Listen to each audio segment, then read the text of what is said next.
p.m. Thank you all for waiting. Before we go forward on the rest of the agenda, I would like to express appreciation for the testimonies and to the full board and to the individual heartfelt comments that have been received by individual board members from all who are very concerned about public education. I want to acknowledge the anxiety over health concerns as well as issues around clear communication and implementation. As board members who oversee the Department of Education, our enduring central focus must be on what is best for our students. And we know that there is not a single recipe that works for every student. Communities are different, and needs of and resources for students are not the same. We've been through a terrible time, and we thought we would be exiting that era as this school year begins. But we did learn some things, and we have new health and learning tools. But we are still in a health crisis, including the reality that 40% of our community is not vaccinated.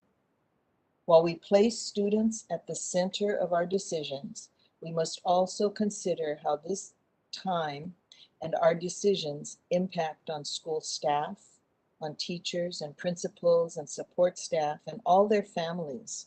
This is a time that is very, very fragile for everyone. And we do understand that. And we want you to know that we are thinking about all of this as we deliberate on the decisions we have to make today and in the next couple of months.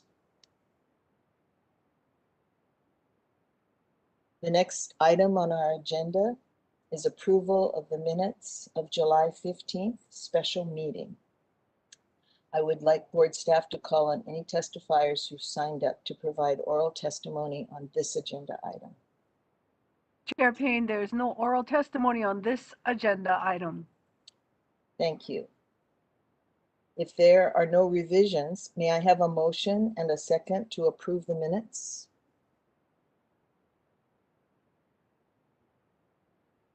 Vice Chair Uemura. Chair, I move to approve the approval of the meeting minutes of July 15th. Thank you. And Board Member Fallon? I second the motion. Mahalo. Are there any issues or corrections that you would like to raise before we approve? Board Member Fallon?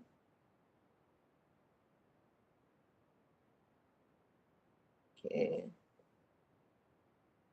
Your hand is up, but okay, took your hand down. Seeing none, if there are no objections, we will approve the minutes and move on. We are now at item 4 on our agenda. This is the Human Resources Committee report. Are there any testifiers on this agenda item? Chair Payne, there's no oral testimony on this agenda item. Thank you. I know there was some written testimony and it is publicly posted. I would now like to have Committee Chairperson Kaimana Bakarse provide the Human Resources Committee report on the meeting that was held earlier today. Aloha, Chair Payne. This is Board Member Bakarse. The Human Resources Committee was called to order at 9:30 a.m. this morning and attended to the business of approving the minutes of the June 17, 2021 committee meeting and taking action on the recommendation concerning the State Librarian's evaluation for the 2021-2022 fiscal year, namely the State Librarian's priorities. After discussions were had and actions were taken, the meeting was adjourned at 9:53 a.m. Mahalo, and this concludes my report.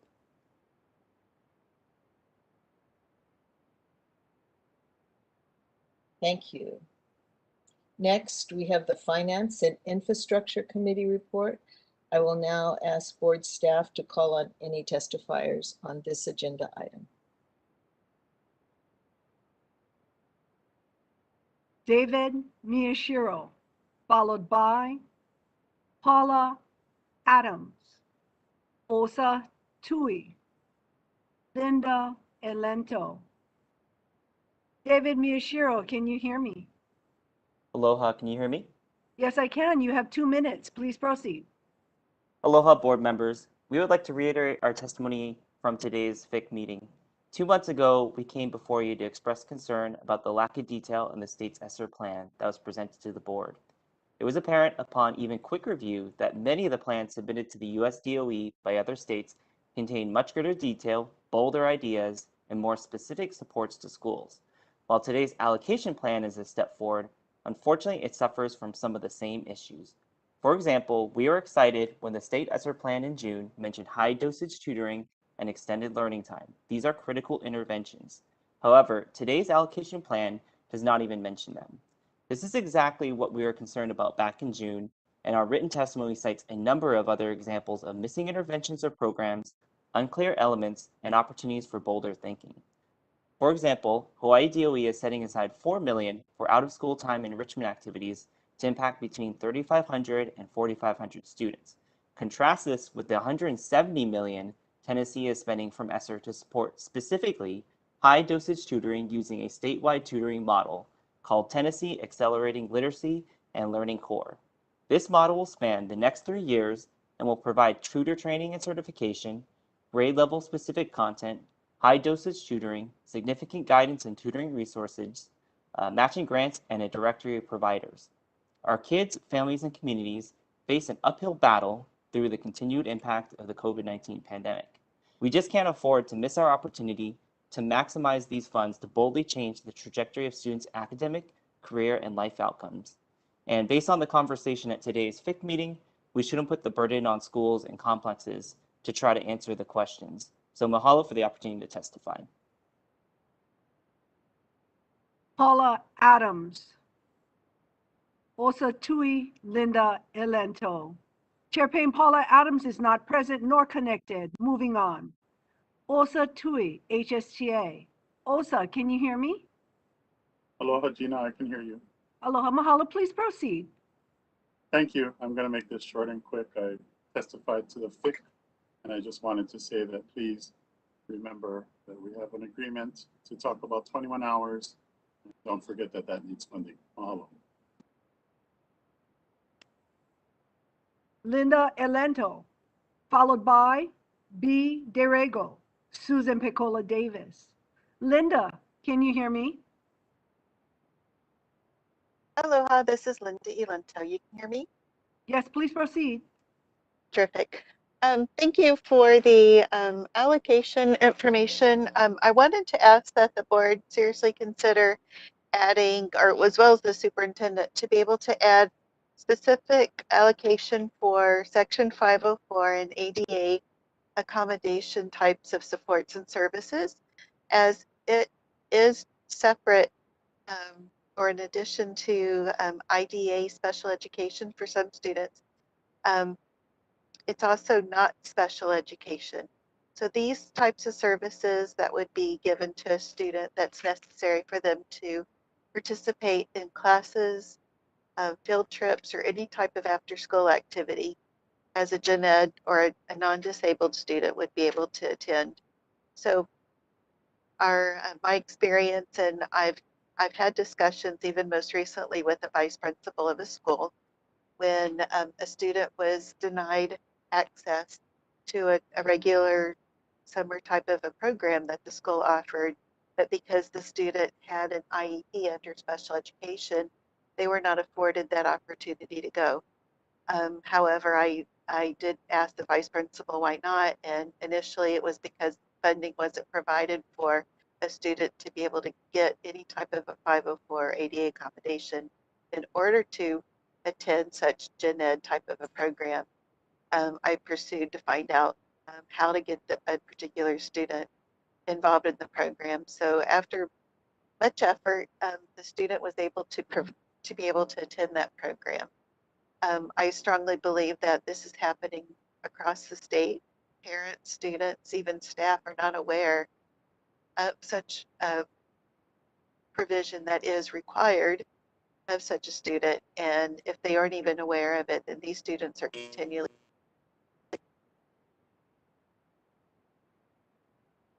B. Derego, followed by Susan Pecola Davis, Tina Garcia. B, can you hear me? Yes, I can hear you. Mahalo. You have 2 minutes. Please proceed. Thank you. Aloha, Chair Payne and members of the board. I am B. Durego from Kahuku High and Intermediate, and I'm focused on staff well-being. Teachers have clearly articulated that their well-being is currently ignored in the rush to bring every student back to in-person learning every day. There are several ways to immediately improve teacher well-being.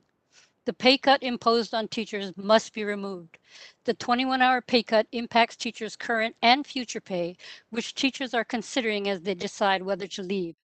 The credits allowed teachers to reclassify to a higher pay scale, the only current method a teacher controls to try to survive in Hawaii. The time also allowed schools to address the myriad of mandates needed to continue teaching and learning. Teachers are martyred out and will not devote any personal time to address these dilemmas. Administration's only recourse will be to offer stipends or to provide recall pay or to go it alone in direct opposition to all the requirements for stakeholder involvement from the feds. Second, you can ensure the safety of everyone in the school community. The employer must return to the bargaining table to finalize an MOU that clearly stipulates how this pandemic will be handled, including metrics for pivoting learning for the safety of school communities. Their refusal to communicate is just another slap in the face of teachers who have spent 18 grueling months connecting and teaching students at the expense of their own and their families' health. I implore you to send a strong message to teachers that the DOE recognizes the fact that a teacher's relationship with students is the single most important factor in student performance by reinstating our 21 hours immediately. Mahalo for your consideration and your concern.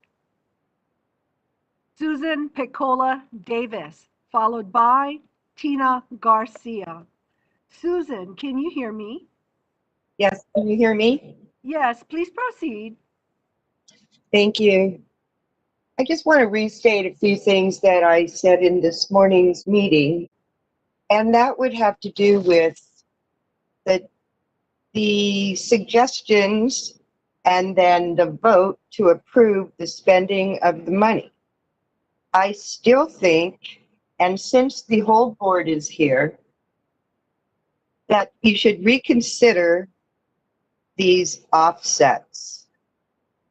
There's another issue with number 6 and 7, and those haven't even been explained.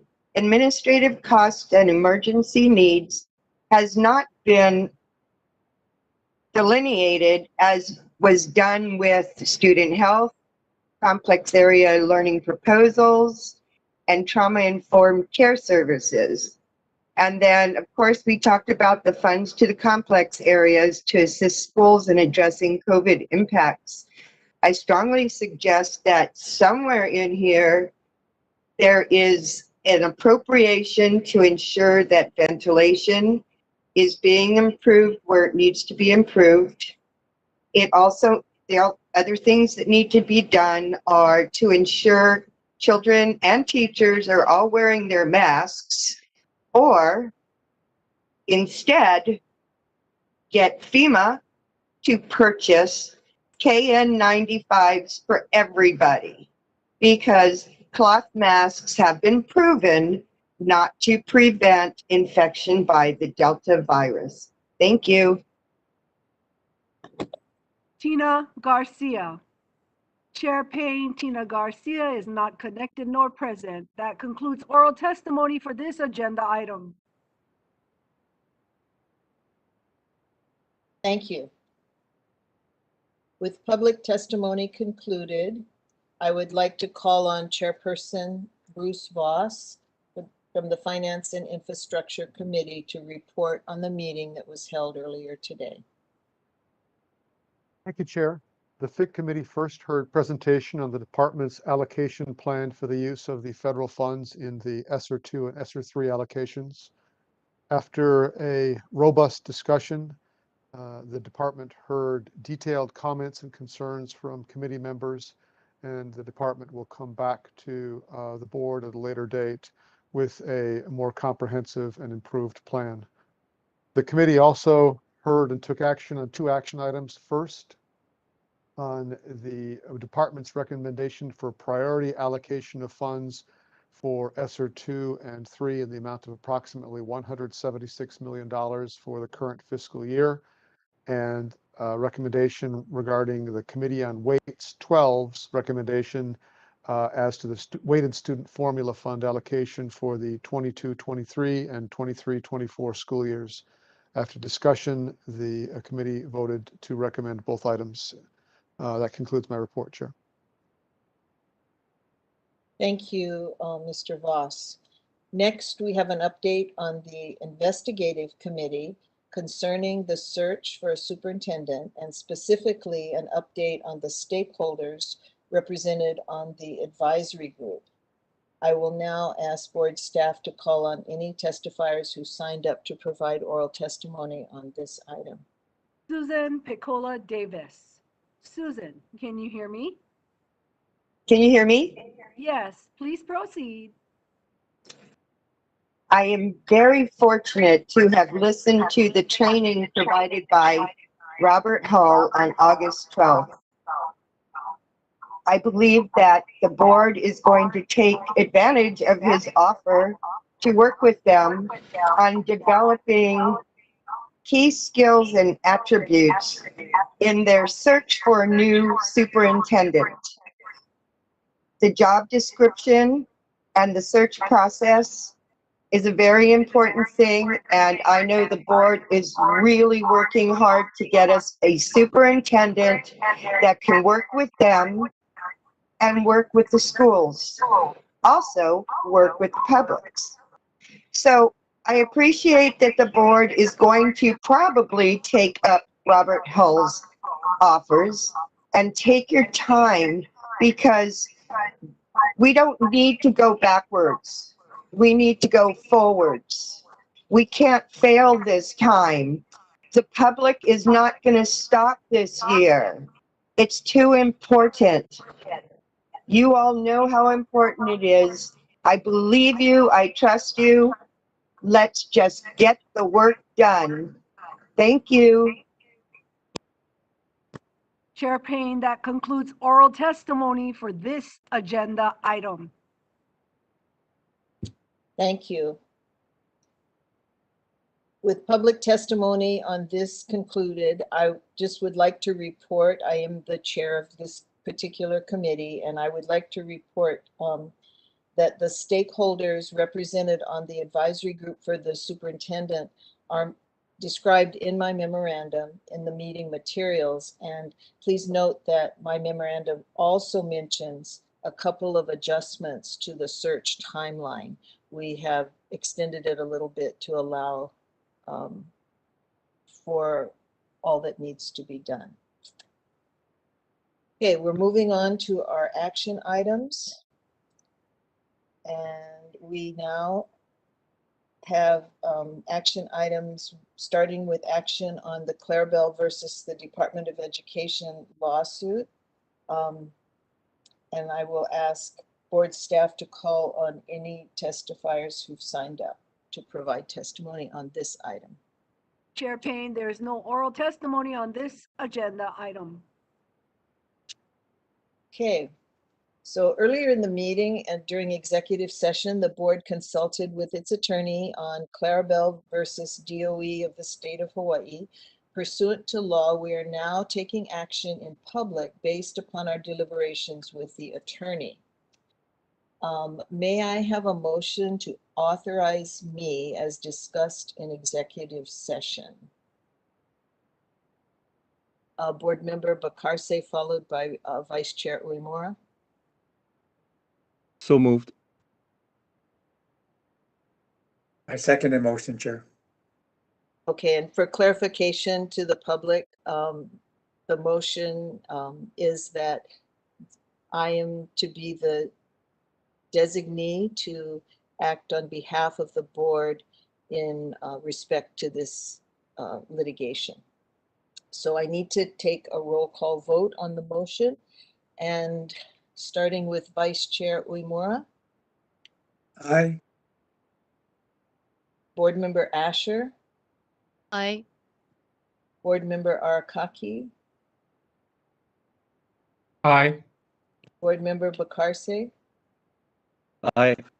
Board Member Fallon, Aye. Board Member Nama'u, Aye. Board Member Takeno, Aye. and Board Member Voss. Aye. Thank you. The motion has been approved. Next, we have action on the Human Resources Committee recommendation concerning the state librarian's priorities for the 21-22 fiscal year state librarian evaluation. I will now ask board staff to call on any testifiers who've signed up to provide oral testimony. Chair Payne, there's no oral testimony on this agenda item. All right, thank you. I would now invite Human Resource Committee Chairperson Bakarse to present the committee's recommendations. Aloha, Chair Payne. The Human Resources Committee unanimously voted to recommend that the board approve the state librarian priorities for the 2021-2022 state librarian evaluation. Therefore, I move to approve the state librarian priorities for the 2021-2022 state librarian evaluation as described in the August 19, 2021 meeting submittal. Thank you. There's no second needed since this comes from the committee. So I would like to invite anyone from the board if they have any comments. We do have our state librarian present. Stacy Aldrich is here. So if there's anything you would like to ask or share, feel free.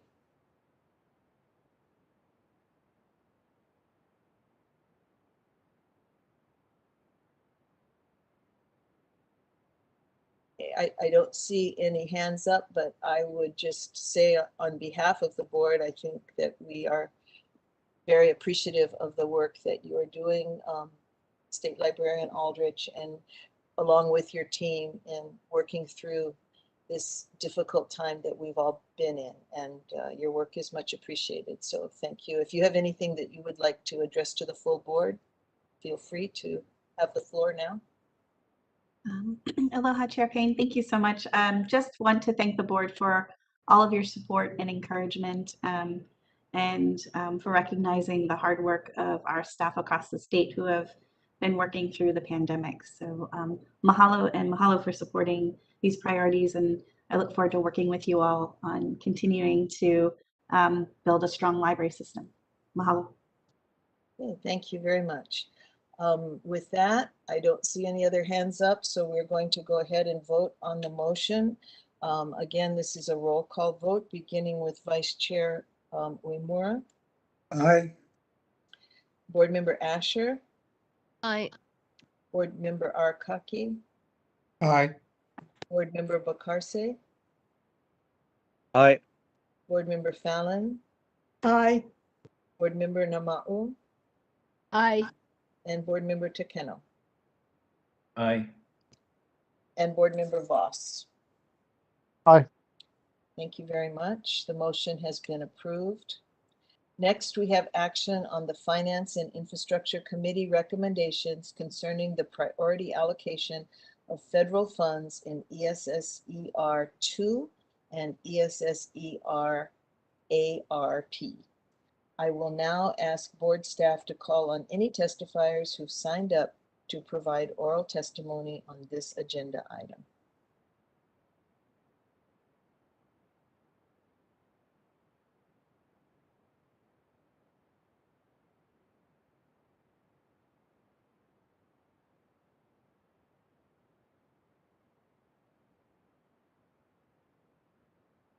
Susan Pecola Davis. Susan, can you hear me?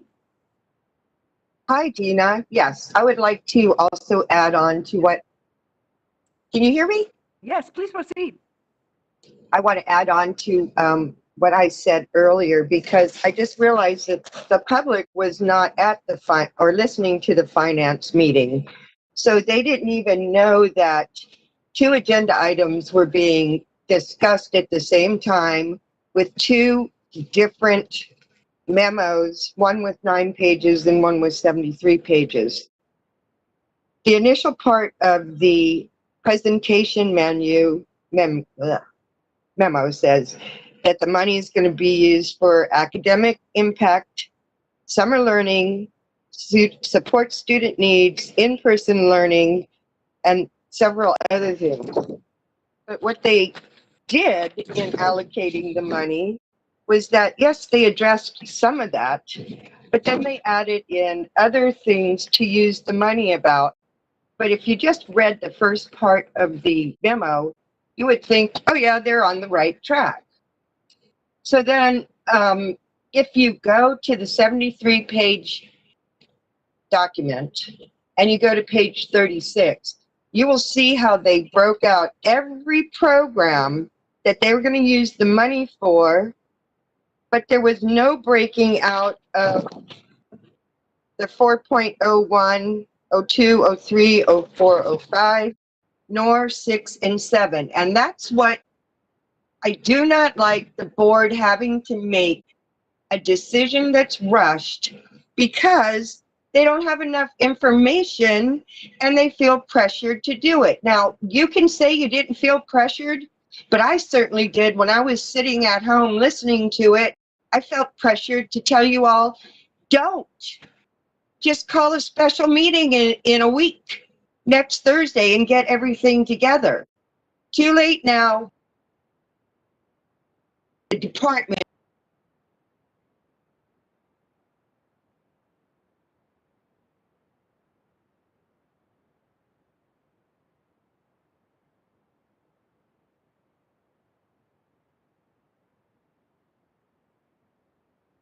Chair Payne, that concludes oral testimony on this agenda item. Mahalo.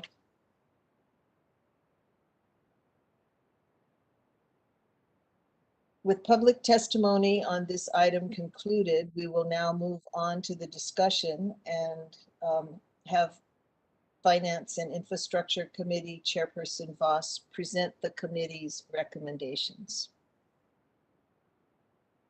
Thank you, Chair.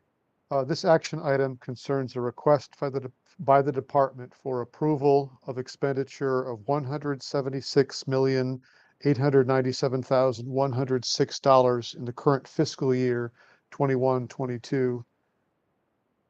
Although committee members expressed substantial concerns about the lack of backup information provided by the department and the lack of a comprehensive plan, particularly including the need for these shortfalls being funded, based on the department's recommendation or representation rather, that there was an immediate need for these funds to be approved for this fiscal year. The committee did vote unanimously to approve the recommendation, and so I therefore move for approval. Thank you. Thank you, Mr. Voss. We're now open to discussion from the full board on this recommendation. Vice Chair Uemura. Thank you, Chair Payne. Just a bit of background for the public and the members that didn't attend the FIC meeting. As an ex officio member, I participated in the discussion, made my points, but could not vote. But I did want to state that I don't agree with the recommendation, and I feel that the initial recommendation from the FIC chair regarding the use of the ESSER funds is probably more appropriate. And what I'm saying is, we're not against the funding, and I think CFO Hallett had mentioned that, but we're not against the funding. But I think the common theme among the board members was, tell us what we're spending the funds for. Testimony from the public also asked for that. And so I think one of the latest testimony stated that you don't want to be pressured in making a decision. I think one of the things that the board members our role is really make sure you have enough information to make the proper decision. And at this point in time, we do not have the information to make a proper decision. Now, having said that, I understand that we need to move forward, but let's be smart about this. We do have time. CFO Hallett also mentioned we do have time. So we can ask that they come back with the information at the September meeting. I think we can move forward, but I do also agree that there's certain things that have to get done. And I think Vice Chair Voss mentioned that in his recommendation, such as student health nurse position, number one. We're looking at the charter schools. I think what we did and what I do not want us to move forward on is really 4.01, 4.02, and 4.03. I'm a little hesitant on 6 and 7, but I understand that there is a need because we're looking at the health and safety of our students. But I really wish that the department would have come back with a detailed plan, knowing that the board will be asking these questions.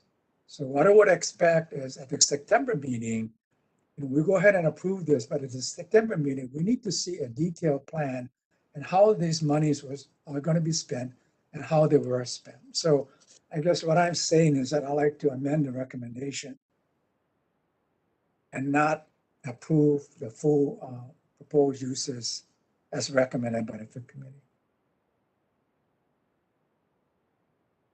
So are you going to provide a new motion?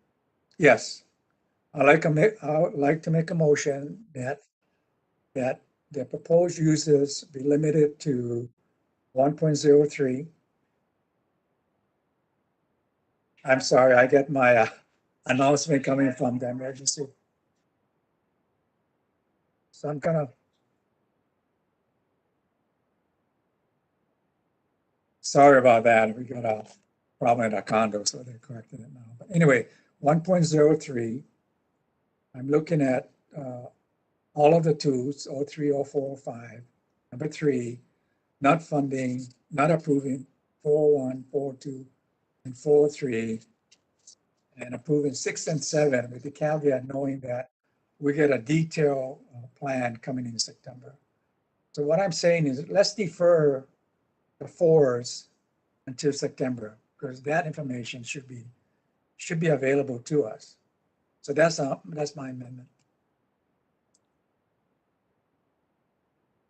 Just for clarification, do we need to have Chair Voss withdraw the recommendation that is coming from the committee?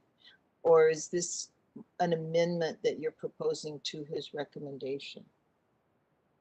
Are you asking me, Chair? I'm getting some advice, I think. Yeah. So this is an amendment to the recommendation, so we don't need a withdrawal. Okay, I just want to make sure I get this right.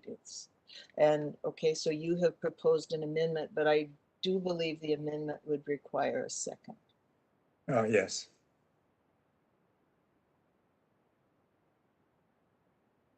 Board Member Bakarse. Aloha, I second the amendment. Okay, so we have an amended motion now that has been seconded. We should probably have some discussion on this. I know that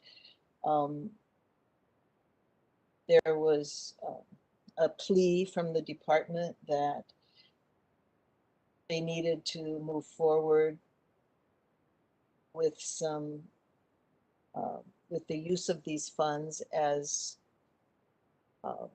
keeping the department budget stable, and we had quite a thorough discussion about that. I just would like to make sure that we have a discussion, although it was mentioned, and I just want to also clarify that it was mentioned in testimony that the committee meeting was not public. The committee meeting was public, and there just are more people that listen in at the general board meeting, but certainly the committee meeting was public, and the recording of that meeting will be posted until the minutes are up. So that was not an executive session when this was discussed. I would like to call on Board Member Arakaki, followed by Board Member Fallon. Thank you, Board Chair. And just wanted to provide the opportunity for the DOE to review and explain to the public and board members that were not at the meeting earlier the impact of not funding the requests, in the areas of the 4.03 0.01, 2, and the others that was mentioned earlier here on the new proposal, what it would impact the schools, because as schools are open, many of the funding that is needed to continue what they're doing, which is school is already open and things, if they would have the opportunity to share, if someone could let us know what that's all about. And we don't want to burden the schools or put any anxiety with the whole system that is operating right now. Okay, thank you, Board Member Arakaki. I believe we have Assistant Superintendent Hallett and Superintendent, Interim Superintendent here with us. So I would yield the floor to them to follow up on some of the discussion that we had earlier in response to the question of what would be the impact of deferring funding for the items that are numbered 4.01 to 4.05. Aloha, Chair Payne. This is Interim Superintendent Hayashi. I'm going to turn it over to Assistant Superintendent Hallett. Thank you.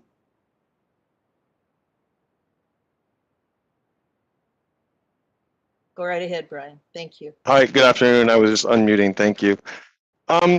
Yeah, we had a very wide-ranging conversation earlier today. I'm not really sure how to summarize it. There was acknowledgement on my part about the we are not facing a cash crunch, so that there is potential that these items could be put off to a future meeting. At the same time, I was expressing the concern about how would we as a department interpret the deferral. Is it that just further information is needed, or are we actually second guessing the need to restore budget cuts that had previously been presented to the board, that are posted on our website, have been detailed several times over, that if we don't plan to use these federal funds for that, what are we as a department to do? Should we start slowing spending, pulling back resources that we've already allocated? Because currently we are spending at a rate that anticipates the use of these funds. For example, 4.02, the legislature converted a number of our positions, the source of funding for a number of our filled positions, from general to federal funds. And we are therefore, those positions are filled and we're spending that salary as general funds with the intention of moving the charge to federal funds as the legislature intended. That's 4.02. Again, this is something that has been discussed in previous meeting and has been explained in our website. The 100.2 million, so yes, it could be, but it's just the consequence of doing so is just a continued cloud of uncertainty of what are we to do, and that's it's just a situation we've been operating under for an awfully long time. I don't know how much more to add to that. I think any short characterization of the conversation today is not going to do it full justice, because I think we really covered a lot of ground at the FIC committee. It was a 2-hour meeting, so I apologize if I didn't represent clearly what all was discussed. Brian, this is Catherine again. If you could speak to the money that is needed for the Allocation financial management system, which is embedded in 4.03. I believe I heard at the meeting this morning that is funding that is that's hard to postpone. Did I hear correctly that that's essential funding in order to keep that system up?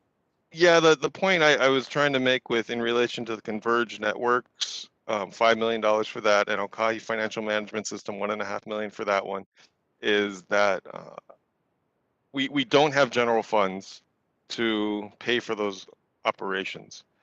For the other items, we could look at it as if we have general funds, but not enough to sustain us for the full 12 months of this year. So we're spending at a rate in those other areas at a rate that we can't sustain for the full year. But we have not initiated additional allocations for converged network or Allocation FMS, waiting for this opportunity to seek board approval. So it's a little bit different for those two items than the larger ones where we talk about changes in means of finance, or the $100.2 million cut. Okay, thank you for that clarification. Board Member Fallon, followed by Vice Chair Uemura.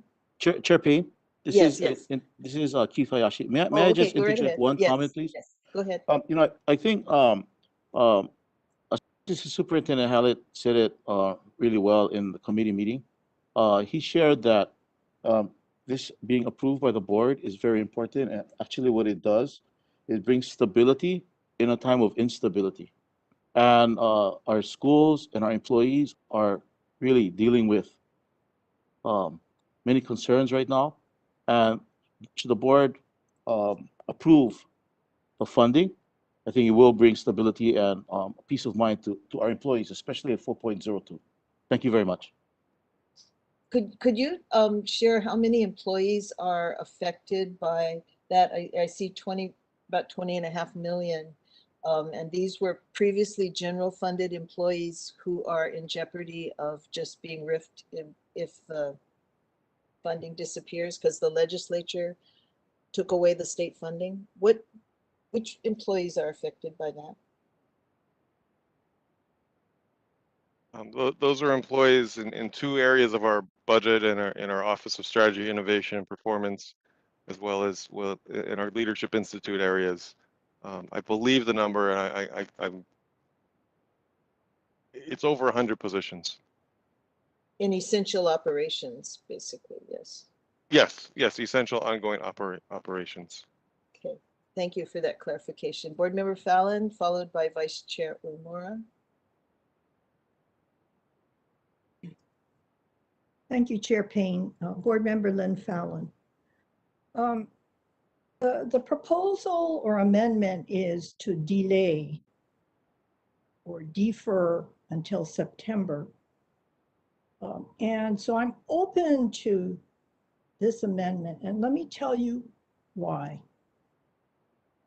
First of all, for me, it's not about supporting schools and the students that they have direct responsibility for.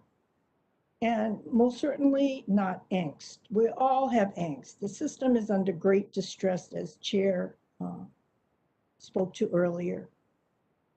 And also the state has a responsibility to adequately fund general fund education and not rely on federal funds. So for me, that's about 100 million. The way today's meeting was helpful, the earlier meeting, because it helped me understand the direct impact to schools. However, what I am, since being on the board over the last year and spending countless hours reviewing, going to the website, cross-referencing, the information is there. It's really a challenge to distill, number one. So it's about time. What I feel that is a recurring theme is timeline. So the board and me as a member, I feel our back is to the wall because of timing of information, the amount of information, and then the need to make a decision because of the direct impact to schools. I hear that, believe me, we all have people we know that are enrolled in the schools or work for the schools in some way. But why I am open to deferring it a month is to send a clear message that we need more details. We need to understand impact. And it wasn't clear from the information that was presented. So I did notice that the 4.0 area didn't have the kind of detail. Luckily, because I'm a board member, I've been able to listen at previous meetings or go to the minutes to see if there had been previous discussion. So, that's my advantage. The meeting today helped clarify for 4.2, for example, that there are actually warm bodies in the position. So Brian and Interim Superintendent Hayashi, if we defer 1 month and you are asked to provide more details, What is 1 month going to make that much difference? With a clear message to the schools and the community that this is about information so that we can make good decisions. I yield, Chair. I think she had a question in there for either Assistant Superintendent Hallett or Interim Superintendent Hayashi regarding the impact of 1 month. And Yeah, I think I heard what is the impact of 1 month. I think I've kind of characterized or summarized previous conversation on that, which is we are not in a cash crunch situation. It can be done. It just maintains a current situation of uncertainty about our fiscal outlook. I would be somewhat concerned. I mean, we can come back in a month. I think I've already said that.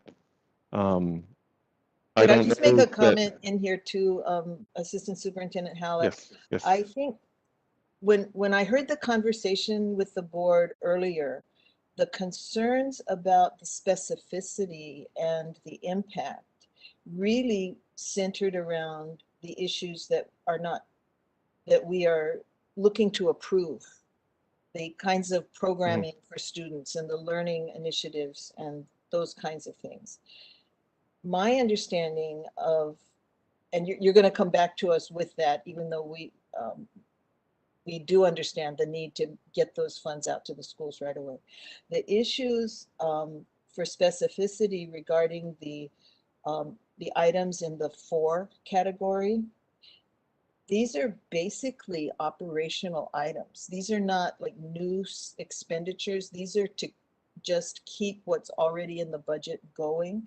So I'm assuming that if we get information from you in a month, it'll basically be a list of operational items totaling $100.2 million and positions totaling $20.6 million, specific positions, and workers' comp dollars, how much of it is that, and the financial management stuff. Those are not going to be linked necessarily to student outcomes because of new spending programs. Am I characterizing this correctly? That is correct. Okay, so in my mind, I'm not sure if we're going, we're not going to get a lot of new information with this delay, but I do see That was a little bit of what I was going to get at. I would like to work with, if we are going to delay, I'm going to need some help in terms of what to provide and how to provide it, only because it's been provided several times in the past, and obviously it's not clear. The $100.2 million is an odd cut. It was a one-time cut that we had a plan for how to implement it. It was maintained by the legislature out of necessity, and if we do have to impose that cut on our general fund budget without federal fund help, what that will mean is we will have to start cutting tens of millions of dollars of ongoing programs. So it's hard to attribute it to a certain one specific, list of items. It's basically we have a roughly $1.6 billion general fund budget, and we would have to cut out $100 million in order to rebalance it without the federal fund help. So I apologize that that's hard for me to explain to people, but people keep asking me for specificity on it, and I keep trying to explain. Well, we're trying not to have to make it specific. We're trying to keep it in a temporary holding pattern to bridge the funding gap that we're in until we can get to next biennium, and hopefully the cut can be restored. Okay, I'm going to, I see we have Board Chair Voss, but prior to the FIC Chair Voss, we have Vice Chair Kenneth Uemura, and then followed by Board Member Voss. Go ahead, Vice Chair. Thank you, Chair Payne, and I thank you for your comments, and also to Board Member Lynn Fowler's comments, which is really spot on, and so was yours, Chair. And I think let me clarify, coming from my perspective, and I made this point earlier when I proposed an amendment, and it really was to address CFO Hallett's concern. And I did say that I'm not against funding, but we would like to know what we are funding. And if you recall, the 100.2 million, that number was discussed many, many times at FIC meetings in prior, I think it was last year. And we taught, and those were cuts. And if I remember correctly, CFO Hallett, you can correct me if I'm wrong, but some of those cuts were cuts to teachers' positions, right? We're cutting teachers' positions, and we were adamant that you should not. So In the one year of the that we point, sorry. go ahead.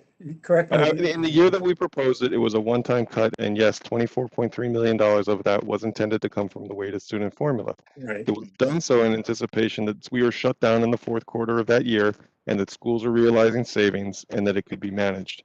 We are not in that situation again. Yeah. Schools are so. Yeah. Okay. So what I'm saying is that the $100.2 million was done in an environment where we're really looking for cuts, correct?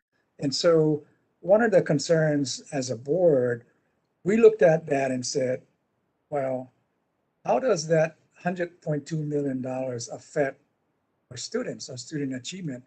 We never really addressed that because that cut was taken by the legislature and was gone. When we learned about ESSER funding, we made it a point to say, you got to restore all the cuts to the teachers, right? So now we're here today and we're looking at the same $100.2 million. And the question I have is, now that we look at this, knowing what we know, does that $100.2 million, is it less than that now? So that's why I'm asking, look, let's take a look at this thing again to make sure what we're funding, because we're using ESSER funding now for this. What are we funding? Tell us what are we funding for? So your exercise is really to tell us what are we going to restore to the budgets and the budget. What are we going to restore from the $100.2 million, right? So that's one of the questions. The other questions I had for you, and correct this, in my mind, when I look at the financial management system, the 1.5, and the workers' comp, and I think you had food service someplace else, those were things that were taken.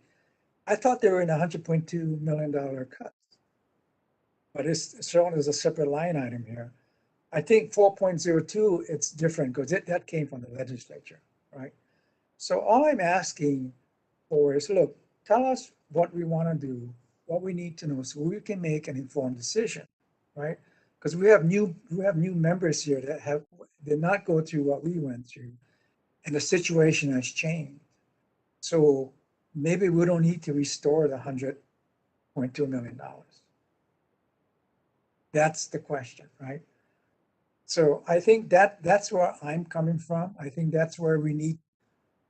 But the basic question is, look, you need to be able to give us the information that we need to make a decision. So when you go back and say, well, we discussed that previous meetings, that's fine, but you need to sort of recap it for the board members because not all the board members are at the meeting over here. So you're dealing with a different board now. So, and we're dealing in a different environment. So, let's do that. I think we can defer some of this to September. And I think if you're saying that, look, all the information is there, or gather it for us, we can take a look at it, we can make informed decisions. But I'm in agreement with, I think Chair Payne said this, is that, you have all these programs that are out there, we need to support those. Those are details that's really available. These are operating concerns. But we need to take a look at that because that's going to impact our federal funding, how we use it. So we cannot disregard that. And that's why, I'm making that amendment. I want to make sure that we have all the information that we need. And we now know that we can defer that for a month and still be okay. So with that, I'm going to defer it. Member Voss. Okay, go ahead, Board Member Voss. Thank you, Chair. And Ken just said most of the things I was going to say, so I'll try to be brief. But there's really a basic important principle at play here, and that is this board should not be approving any amount of money, much less $100 million, unless and until we have the backup to do that. I mean, that's our fiduciary responsibility. And I want to focus, as Ken did, on the $102 million for the current, $100.2 million for the current fiscal year. And the request that this is needed to basically plug the gap from what the legislature did. The fact of the matter is, we don't know if it's $100.2 million based on the information provided to the board. It might be that, it might be less, it might be more. I would suspect it's probably less, given the rollover funds, given the vacancies, given the program adjustments, but we just don't know. And that is the information that we need.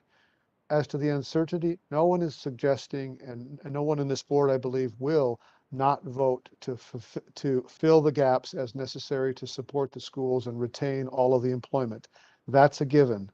But the department needs to provide the information necessary for the board to make sound decisions. That didn't happen here today, and that's why I support the amendment. I yield.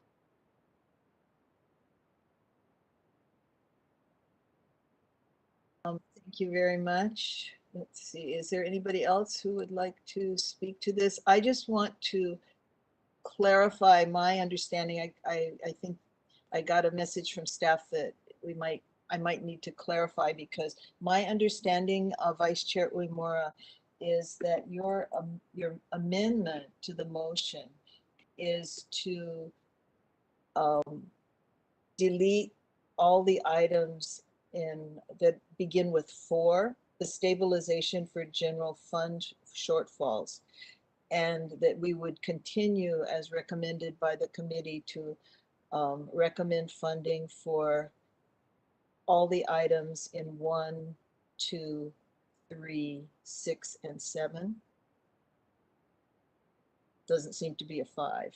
So is that correct, that your motion is to postpone or defer funding for the stabilization for the general fund shortfalls, but fund the others?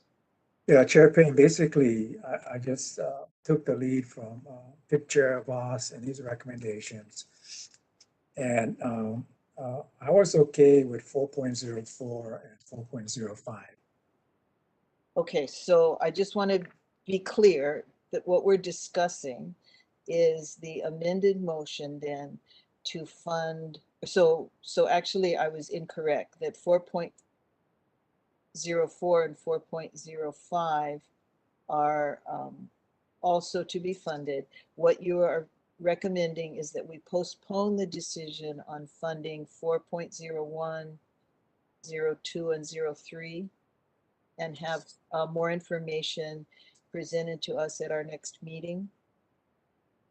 That is correct, Chair. And also, and this is just a side note so that the other board members understand, the reason 5 and 6 and 7 is included in there is because there is an understanding for the need, the safety, but we still don't know how they're going to spend it. But so what I would like to see in September is also a budget for that, what the how they're going to spend it and what they'll spend it for.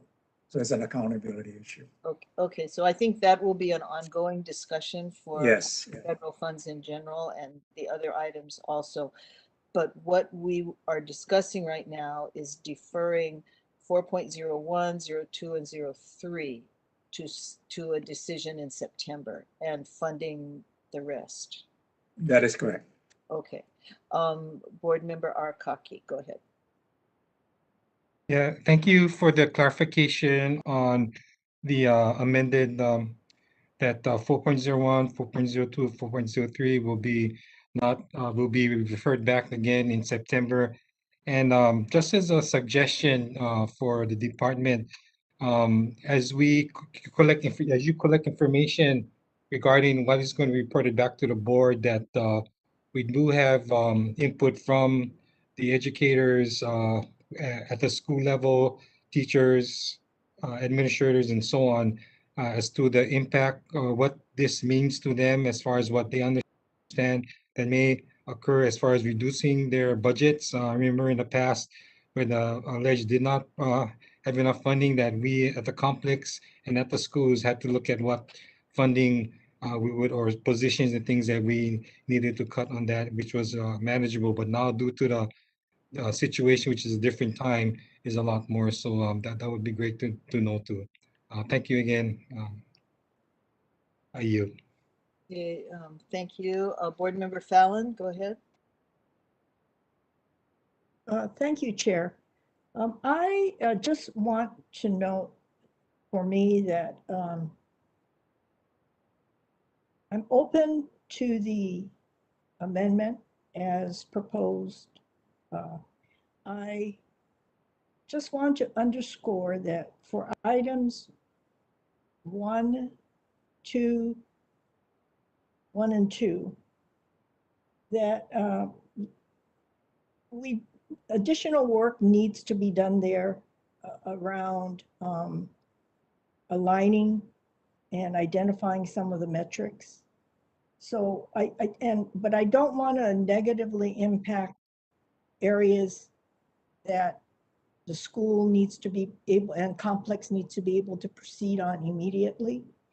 So I just wanted that noted, that I'm okay with the amendment, but that doesn't mean that additional work going forward needs to be done in 1 and 2. Thank you. I yield. Thank you, Board Member Fallon. And I believe it was you who said earlier that some of this work might, on that level, might better be assigned to the committee, the Student Achievement Committee particularly. So yes, Chair, thank you. Concerns are noted. Thank you. Okay, anybody else? Looking for hands. Okay, any other comments from anyone? Assistant Superintendent Hallett or Superintendent Keith Hayashi, do you? If not, we will go ahead and vote on this amended motion, which, well, Thank yes. you, Chair Payne. I don't Yes. have anything else. Thank you. Okay, thank you. Okay, I have to scroll to make sure I cover everybody's hands, potential hands. Okay, so we have an amended motion on the floor that I need to take a roll call vote on, and the amended motion that was moved by Vice Chair Uemura and seconded by Board Member Bakarse is to fund, and I don't have a dollar figure because I haven't added it up, but it's to postpone funding for items 4.01, 4.02, and 4.03 in the section on the stabilization for general fund. And these, what we're voting on is the amendments to this motion. Hang on a minute, I want to make sure I get this right.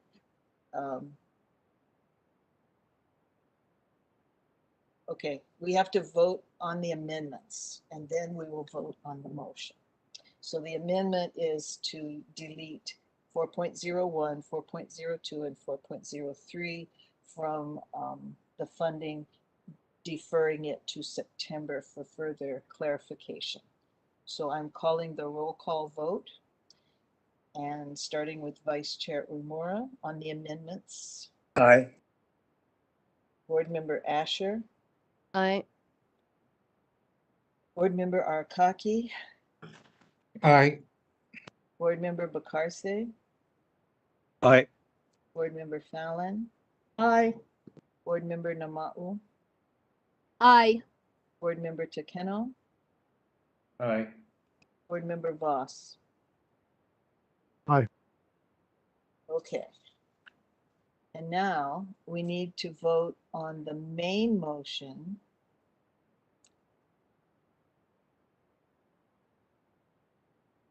And is the main motion with the new amendments that we have added. So it's a technical thing we have to do. Presumably the votes will be the same, but we need to go through it again. So here we go. Vice Chair Umura, Aye. Board Member Asher, Aye. Board Member Arkaki, Aye. Board Member Bakarse, Aye. Board Member Fallon, Aye. Board Member Nama'u, Aye. Board Member Takeno, Aye. Board Member Voss. Aye. Okay, so that main motion as amended has passed. So we will be discussing this again in September, and I would request that Committee Chair Voss and perhaps with the support of Committee Vice Chair Fallon, work very closely with Assistant Superintendent Hallett to make sure that what he provides to us is what we are asking for. So thank you for providing that help to him.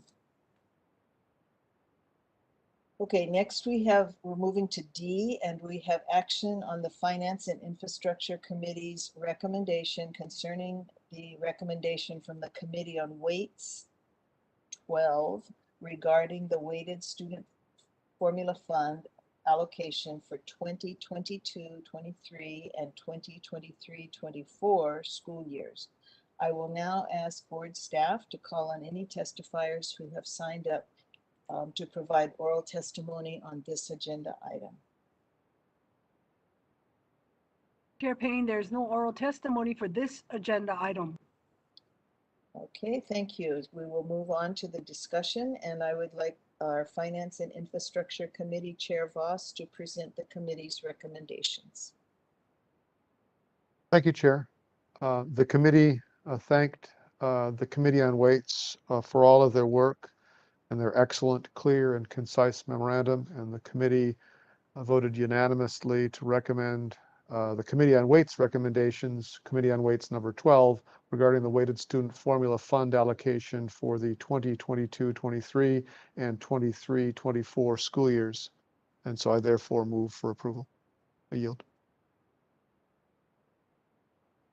Thank you. This does not require a second, but we can have any discussion on this at this time.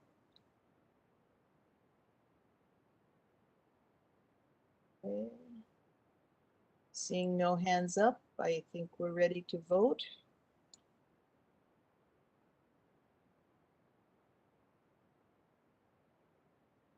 Just a minute. Okay, Vice Chair Uemura, Aye. Board Member Asher, Aye. Board Member Arakaki, Aye. Board Member Bakarse, Aye. Board Member Fallon, Aye. Board Member Nama'u, Aye. Board Member Takeno, Aye. Board Member Voss. Aye. The motion has been approved. We are now moving on to discussion items and a presentation on the opening of schools for the next school year. I know that this is going to be a long session, and so I am going to have a 10-minute break for board members and staff, and we will reconvene at 3:21.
Aloha, everyone. We are now coming back to our meeting, coming out of recess, and we again are on item number 6 on our agenda, which is the presentation on the opening of schools for this current school year.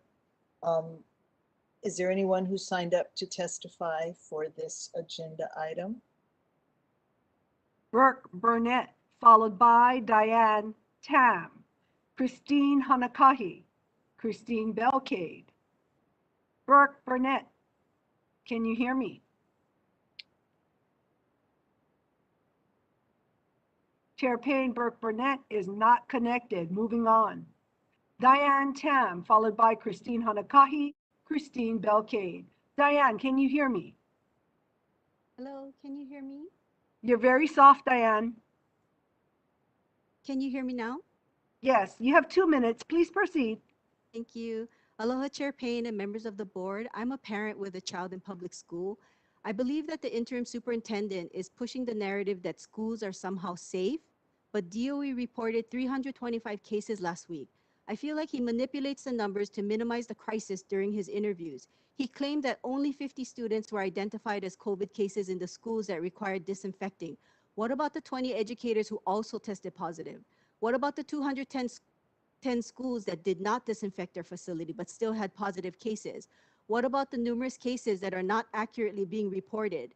And where is the daily reporting of cases in schools that Senator Kidani asked for?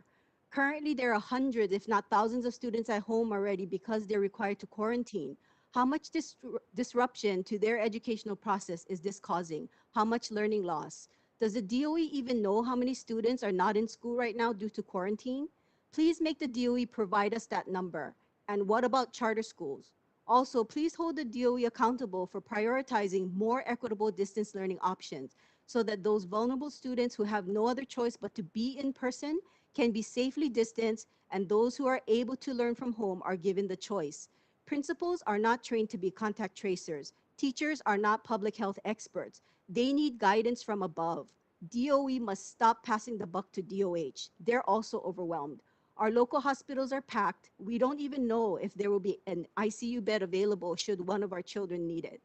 311 is not a strategy. It lacks substance. They need to collect better data indicators. And why on slide 8 are tier changes and action triggers only for canceling sports and extracurricular activities? Why not for hybrid and full distance learning to prevent more community spread? You know, we turn to the DOE for guidance amidst so much uncertainty. And instead of providing leadership and decisive actions, we hear crickets. Mahalo. Christine Hanakahi, followed by Christine Belcade. David Miyashiro. Christine Hanakahi, can you hear me? Yes, I can hear you. Mahalo, please proceed. Good afternoon. My name is Christine Hanakaya. I'm a teacher at Maili Elementary School. I'm testing on the COVID-19 vaccination and the weekly testing mandated by the governor and our superintendent. I'm stating my right that I have the right to determine for myself whether or not I want to get vaccinated. I understand as of right now, if we choose not to get vaccinated, that we're mandated to do the weekly COVID-19 testing. I have the right to do none of them. I'm a healthy person. I have a strong immune system. Unfortunately, if I choose to do none of them according to the mandate, I will be terminated. Whether or not I get vaccinated or the weekly testing should be my choice. It should not be mandated. I have the right to know what I put in my body, and no one should be forced to do something that they do not feel safe in doing. So in the event I do decide to do the weekly COVID-19 testing, can you please advise me of the detailed procedures of receiving a COVID-19 test? Can you advise if there are any content, reagents, and or chemicals used in the testing process? Can you please confirm that the required tests due to procedure and or contents, reagents, and or chemicals will not cause any bodily harm and or short-term and or long-term effects such as cancer? According to numerous published information on the effectiveness of COVID tests in determining infection, no test is completely accurate. There will be some false negatives and some false positives, especially if used with asymptomatic individuals. So if teachers have to get weekly testing, even if they are not sick, they are fine, and there is an error and they're tested positive, that means they have to be quarantined for 10 days. This puts unnecessary stress on administration, the teachers, as well as their students. I know my own body. If I follow the daily wellness check, if I have COVID-19 like symptoms of illness, I stay home. Once you, my employer, give me the information about testing and I am fully satisfied that there is no threat to my health and or life, I'll be happy to get tested weekly as required by the State Department of Education with certain conditions. I confirm that I will suffer no harm. Following acceptance of this, the offer must be signed by a fully qualified doctor who will take full legal and financial responsibility for any injuries occurring to myself. In the event that I should have to decline the offer, Christine Belcade, followed by David Miyashiro, Miriam Clark. Christine Belcade, can you hear me? Yes, I can hear you. Can you hear me? Yes, please proceed. Okay. I'm a mother of 3 unvaccinated children under the age of 12 in 2 different Hawaii public elementary schools. And I am a fully vaccinated attorney practicing law in this state. I'm in full support of keeping the public schools open during the pandemic for in-person learning. I believe that the principals, teachers, and other staff are doing their best at moving education forward at the same time as keeping our keiki safe at school. However, I believe there are 2 relatively simple adjustments that should be made to further ensure the safety of the students, teachers, principals, and staff. The first adjustment is mandating that all public school students eat breakfast and lunch outdoors. My 3 children are all eating lunch indoors, unmasked at school. One of my children, who is in kindergarten, is doing so in the cafeteria of his school with the entire kindergarten, all 4 classes, the entire 1st grade, and the entire 2nd grade. We live in Hawaii where the weather is good year-round. These unvaccinated children should not be forced to eat their meals indoors when they could be eating outdoors, just as they already do their snacks. The schools are doing their best to space the children out in the indoor cafeterias, have them face forward, open the windows and doors while they eat. That is better than having them eat crowded together with the windows and doors shut. But that is not enough to prevent the spread of the highly contagious Delta variant, which is infecting children at a much higher rate than COVID was last year. It may take a bit of logistical work by the schools to set up an outdoor eating space, but how can we stand by ethically as a community while the CDC has advised all people, even those vaccinated, to wear a mask in public indoor settings in areas of substantial or high transmission, which now includes the city and county of Honolulu? I'm fully vaccinated, and there is no way I would feel comfortable.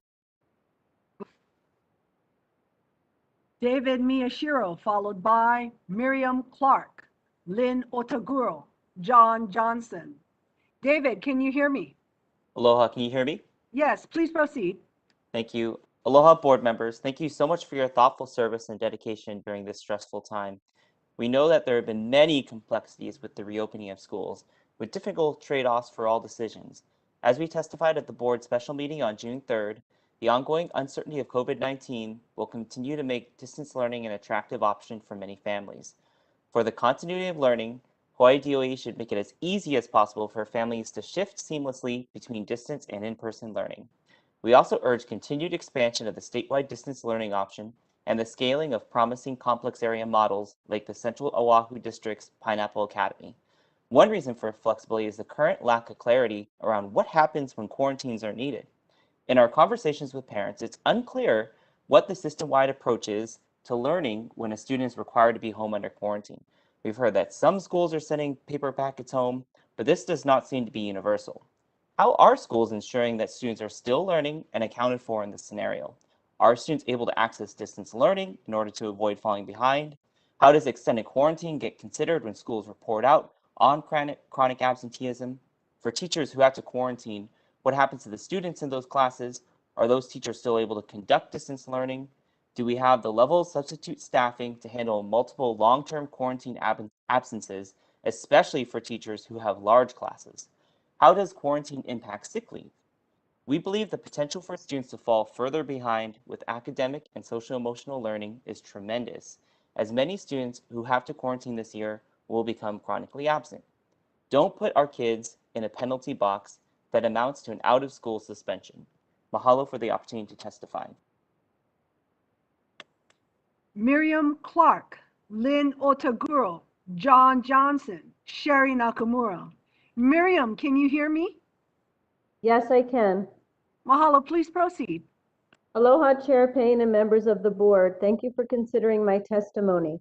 I plead to the board to demand an answer from the DOE about what the expectations are of teachers delivering instruction to students on quarantine. I'm hearing that each school and even each classroom within a school is treated differently. Where is the equity in this? How is this a systematic approach? How does the state think students will be delivered the lessons to go along with the packets and textbooks that are sent home to fill in for the days and days of instruction time if there is no distance model in place? Is the expectation that students between the ages of 6 and 18 will be able to teach themselves what is inside the packet or within the text? And is this the quality of education that our children deserve?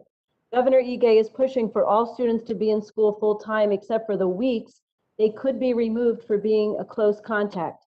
My question remains, what are these students doing at home while they are not in school? And if the answer involves being zoomed in, then the state needs to sit down with our union to negotiate.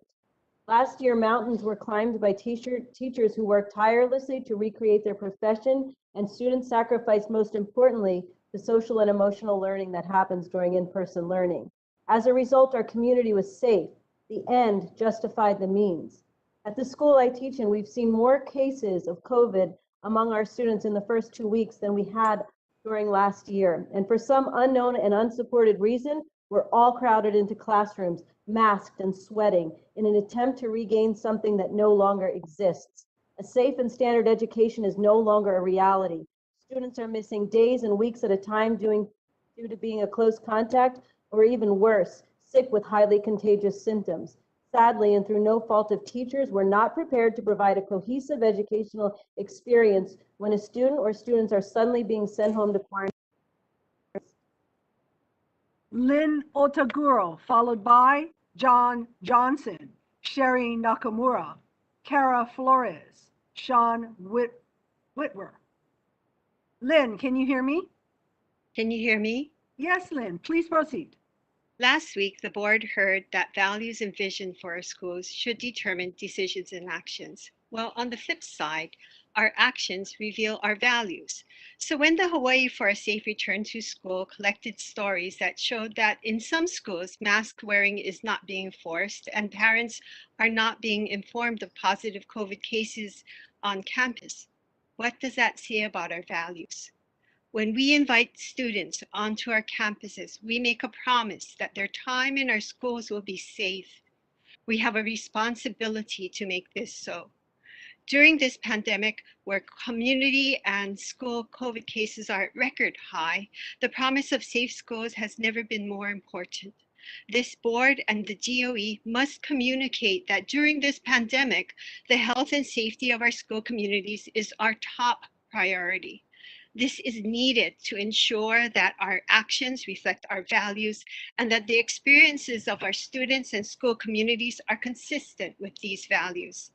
If we value safe schools, we should have health and safety guidelines and the implementation of those guidelines that choose a safer route, metrics on instructional models that help the public know what to expect when COVID cases rise, as they are super high now, plans and budgeting for ventilation, adequate PPE, surveillance testing, support for schools in implementation of safe protocols, training and staffing, and more opportunities for distance learning.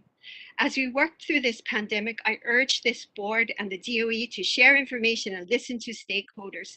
Please share information not only of COVID cases, but the numbers of students quarantining daily and the COVID counts for charter schools. An informed and included public can be a powerful ally. Together, we can work to make schools safer, but it needs you to act. John Johnson, followed by Sherry Nakamura, Kara Flores, Sean Whitwer. John, can you hear me? Yes, I can hear you. Please proceed. Yes, I'd like to second what a couple of people said earlier. I would definitely, as a parent, like to see the number of kids that are being quarantined on a daily basis, because we'd like to see what those numbers are, because we've heard anecdotally that a lot of people are getting sent home, and I'm sure that this is forcing them onto a distance learning type of educational modality, and we wonder, how is that affecting, the teaching? Why can't we all be doing a distance learning thing at this time? Anyway, getting back to my main concern is that, we don't have really good distance learning options right now. I have a daughter and a son that are in school. My daughter has no distance learning option at her school. There's absolutely nothing in the complex area.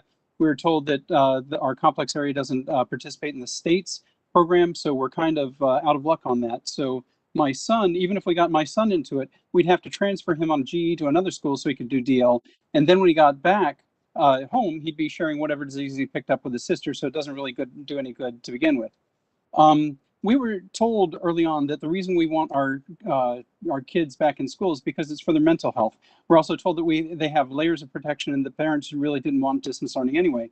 I find problems with all of those arguments. First of all, the mental health argument says nothing to the fact that students are going to have to go home and quarantine for 10 to 14 days whenever somebody in close contact comes down sick. So they're going to be having a lot of mental stresses from this type of thing anyway. Also, this isn't really the best thing for parents' mental health because they're going to be worrying about their children as well. Also, we were told about layers of protection. We were told 3 feet distancing, which is less than the 6 feet that adults are supposed to have.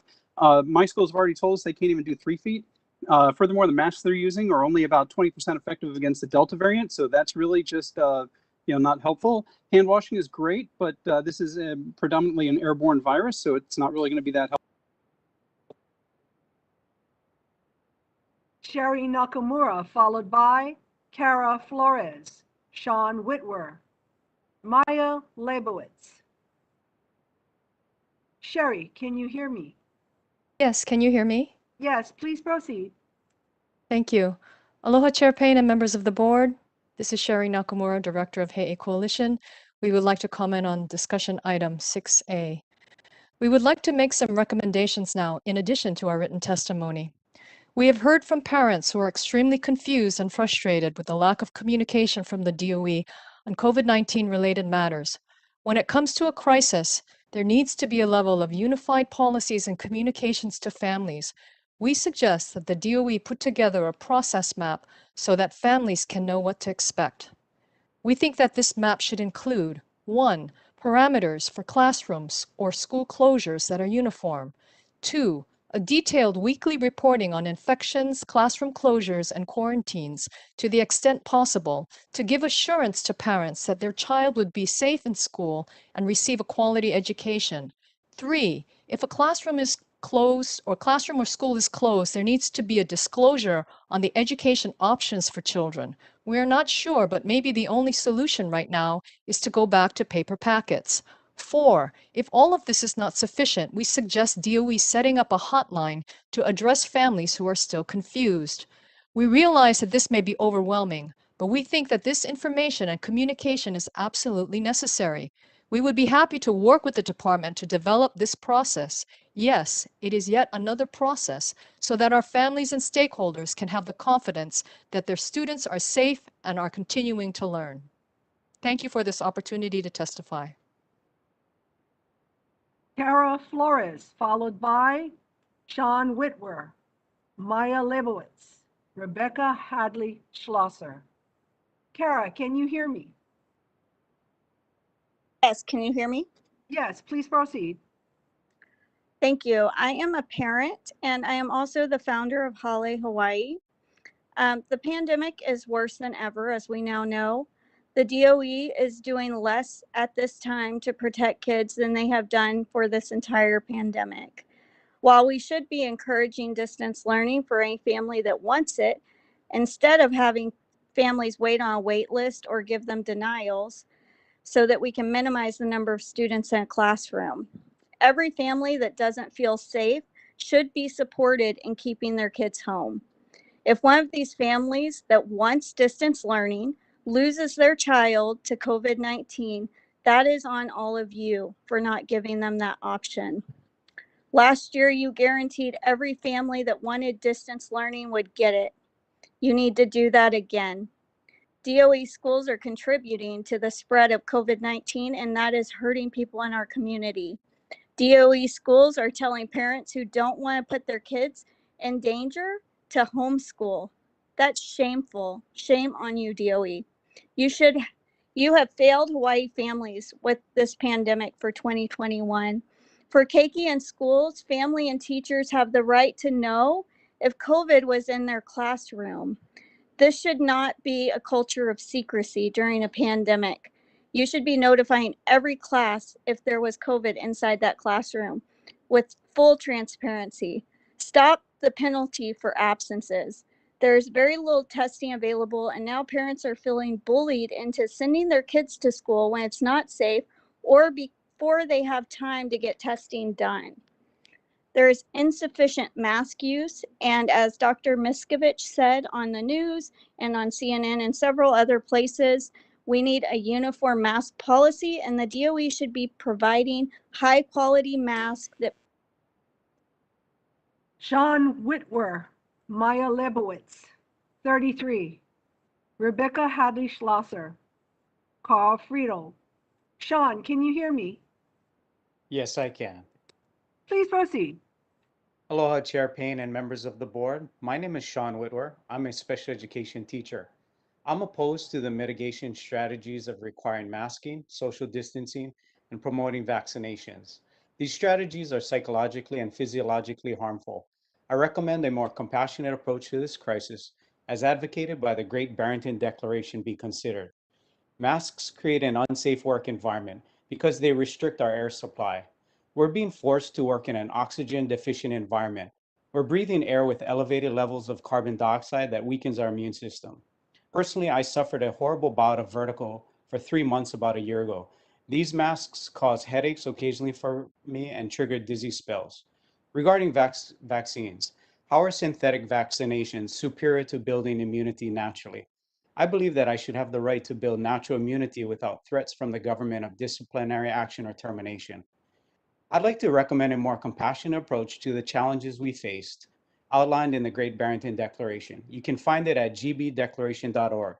The Great Barrington Declaration was a collection of over 57,000 medical practitioners, health scientists, and workers who disagreed with the opinion of the CDC, NIH, and WHO. Their position is that the most compassionate approach that balances the risks and benefits of reaching herd immunity is to allow those who are at minimal risk of death to live their lives to build up immunity to the virus through natural infection, while better protecting those that are at highest risk. They call this focused protection. They pointed out that there was only one major Western country that did not close schools during the height of the pandemic. Sweden kept daycare and schools open for 1.8 million children ages 1 to 15. There were exactly 0 deaths from COVID-19 during this time period, and only a handful of hospitalizations. During this time period, there were no mask use or physical distancing at home. Thank you.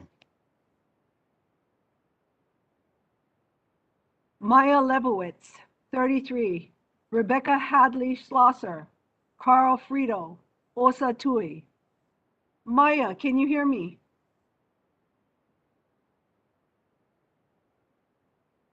Maya?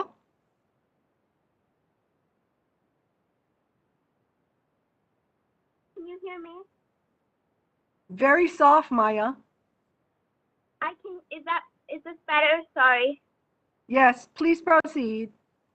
Hi, my name is Maya Leibowitz. I'm a 7th grader at Kailua Intermediate School, and I am testifying because of the absences of COVID safety at my school, and I'm requesting the option of distance learning. Just to clarify, this is not meant towards teachers. We are currently in our biggest surge of COVID yet, with approximately 700 cases per day, yet continue to attend school like normal. Last year, we made the decision to stick with distance learning for our safety when cases were around only 200. Yes, many of us did go back safely for the last semester of school, but now many of the safety precautions we once had have all flown out the window, despite the fact that we now have to deal with the Delta variant. Last year, we had clear rules, strictly distancing, separation between classes and grades, temperature checks, etc. Perhaps it is different elsewhere, but at my school, the only clear safety procedure in place is mandatory masks. So as kids, we have in classes about 20, and yet we're sitting nearly elbow to elbow. We have teams who supposedly create bubbles, but every time the bell rings, 800 some kids will push themselves through the same main hallway all at once. So much for that 3 foot of distancing. I cannot even deem this a bad solution because it isn't one. I want to be in school, but school is not safe, at least not the way that we're doing it. Yes, the vaccine is out. I'm lucky enough to be fully vaccinated, but what about kids who can't get the vaccine because of age? They all run the risk of getting very, very sick. We can't go go on like this. COVID isn't gone. We're still in the middle of a pandemic. And unless we do something about it, it will not only stay that way, but continue to worsen. It's like we're driving a bus into a brick wall, but instead of trying to hit the brakes, we're covering our eyes and ignoring it. My parents have made a decision to temporarily pull me and my brother out of school for our safety. But now what? Both of my parents work full-time, and like many other kids, there's no way we can be homeschooled. So either go to school and risk getting COVID or don't get an education. Again, how is this a solution? A generation has been deemed not smart enough because of the pandemic. Yet what about you? Are we really going to risk the lives of students because we're too scared to unless there's still a problem? Please enforce the safety of our schools. Thank you. Sorry. 33, Rebecca Hadley Schlosser, Carl Friedel, Osa Tui, Murray Ellsworth. 33 is not connected. Moving on. Rebecca Hadley Schlosser. Rebecca, can you hear me? Yes, I can. Can you hear me? Yes, please proceed. Thank you. Good afternoon, Chair Payne and members of the Board of Education. I'm Rebecca Hadley Schlosser, a proud but tired special education teacher at Nanikono Elementary School. This is my 30th year as a special education teacher. 25 of those years have been devoted to teaching in Hawaii on the west coast of Oahu. I can't believe that we're continuing to have a discussion on how safe it is to open schools to full in-person instruction with very few students being eligible for the distance learning option. It's very disheartening that we continue to come to you asking that you consider the needs of the keiki and all school staff members when making decisions. What happened to all of the mitigation strategies and requirements that when we reach a certain percent of positive COVID cases, we would be shutting schools down? We continue to see triple-digit numbers daily now of positive cases. We have already had at least 3 cases on my campus in the 3 weeks we've been back. Additionally, I have a student who's in week 2 of a quarantine because someone in his household has COVID. It's also very sad for me when I talk to my friends and read on Facebook posts from teachers at the secondary level here in Hawaii that they have resigned themselves to catching COVID because there is no ability to socially distance at even 3 feet in most secondary classes, and mask wearing by students is not consistent. It makes me feel like we are in an abusive relationship with our employer, and I'm definitely considering retirement. While I am thankful that the DOE is posting weekly cases on campuses, there are very obvious flaws in the reporting system that's being used. Schools from one island were listed under another island. Schools from one complex were listed under another complex. This makes it very difficult for all stakeholders to trust the data being provided as being accurate. Please listen to us and enter bargaining for a memorandum of understanding that provides keiki and staff to be safe like we had last year. This is the only way that we will have the safety our students deserve. Thank you. Carl Friedel, Osa Tui, Murray Ellsworth, Kalaniakia Wilson, Kalima Kinney, Heather Marcel. Carl Friedel is not connected. Moving on. Osa Tui President HSTA. Osa, can you hear me? Aloha, Gina. Aloha, please proceed. When the pandemic began, restrictions on inter-island travel contributed to these meetings being online. Without travel restrictions now, some ask why these meetings are not in person, where all members have to report, just like our students all have to report. Perhaps it's because the governor has declared no indoor social gatherings for over 10 people. Teachers hear from the governor and see by your example that it's unsafe for large gatherings. We do not begrudge you. That is because it is unsafe. Yet the governor, the superintendent, the Department of Health all say classes in the upper 30s or those with students sitting shoulder to shoulder are perfectly safe. Teachers are frustrated and overwhelmed. We started last school year knowing there would be issues and worked with the department on an MOU. This year, the department would consider nothing other than going back to normal as if the pandemic was over, and they were unwilling to collaborate with us. With no distance learning options planned, you as the board rightfully had the department scramble to set something up right away. With the start of this school year even worse in terms of transmission and children susceptible to the Delta variant, we asked you to order the department to sit with us to work collaboratively on issues. The department's health and safety guidelines, updated yesterday without letting us know, might work in a perfect world, but the reality is otherwise. You've seen in testimony and our open letter a slew of examples showing that protocols are impossible to enforce and teachers feeling helpless in keeping their precious students safe. Principals, especially at smaller schools, are feeling frustrated and unsupported and have submitted testimony that their days are filled with contact tracing and not much more. Superintendent Hayashi, Keith, please meet with us. If not, board, although this is not an action item, please let the superintendent, our teachers, and the public know of your expressed desire to have the department meet with us for the safety our students deserve. Mahalo. Murray Ellsworth, Kalania Kea Wilson, Kalima Kinney, Heather Mossel. Murray Ellsworth. Murray, can you hear me? Murray Ellsworth, Hawaii for Safe Return to Schools. Can you hear me? Yes, please proceed. Board, if you want kids on campus, you must address indoor air quality.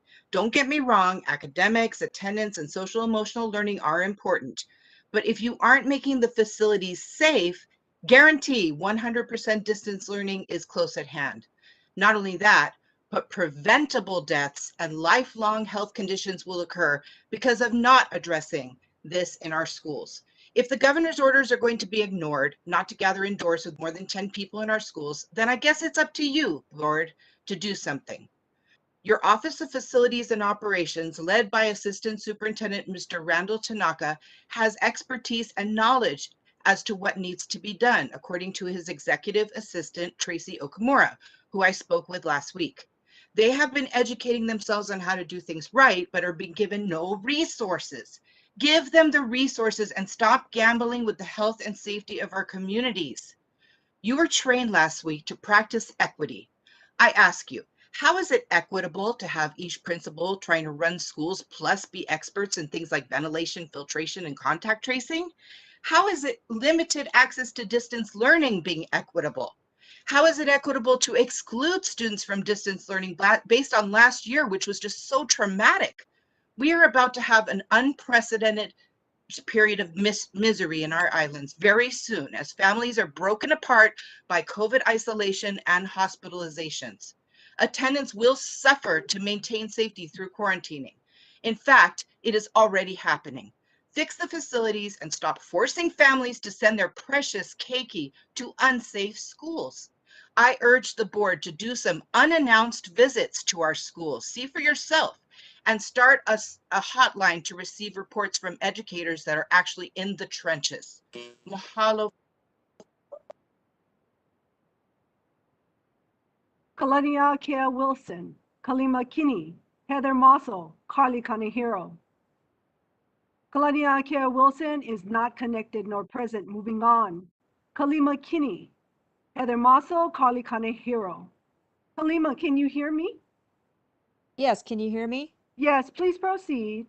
Aloha, my Chair Payne and esteemed directors of the Board of Education. My name is Kalima Kinney, the principal of the Volcano School of Arts and Sciences, a pre-K-10 public charter school located on the island of Hawaii.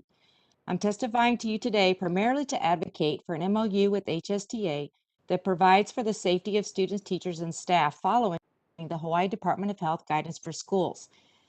Our teachers have submitted written testimony. As stated in the Department of Health Guidance for Schools, core strategies to be implemented in every situation, and separately, the Department of Health lists additional mitigation strategies to be applied in combination to the greatest extent possible. We would like to propose an agreement with HSTA that aligns with this guidance and possibly including a formula for implementing and assessing the additional mitigation strategies. Specifically, a 6-foot physical distancing requirement will prohibit many schools' ability to serve students in person. While we understand the risks of in-person learning for spreading COVID-19, we believe there are often equal or greater risks for many children when schools are closed. Risks such as for suicide, neglect, abuse, and a number of other health and safety concerns for children when they're not in school. So long as it is safe for schools to be open, schools should be able to implement the core mitigation strategies to keep students in school while also offering a distance option. While some schools may not have been able to implement the mitigation strategies, many schools have been successful. At Volcano School, we have strong COVID-19 mitigation strategies in place and have not had any positive cases so far. We believe that providing schools with a clear formula and accountability for implementing, monitoring, and assessing mitigation strategies will be sufficient to raise the expectations and maximize safety.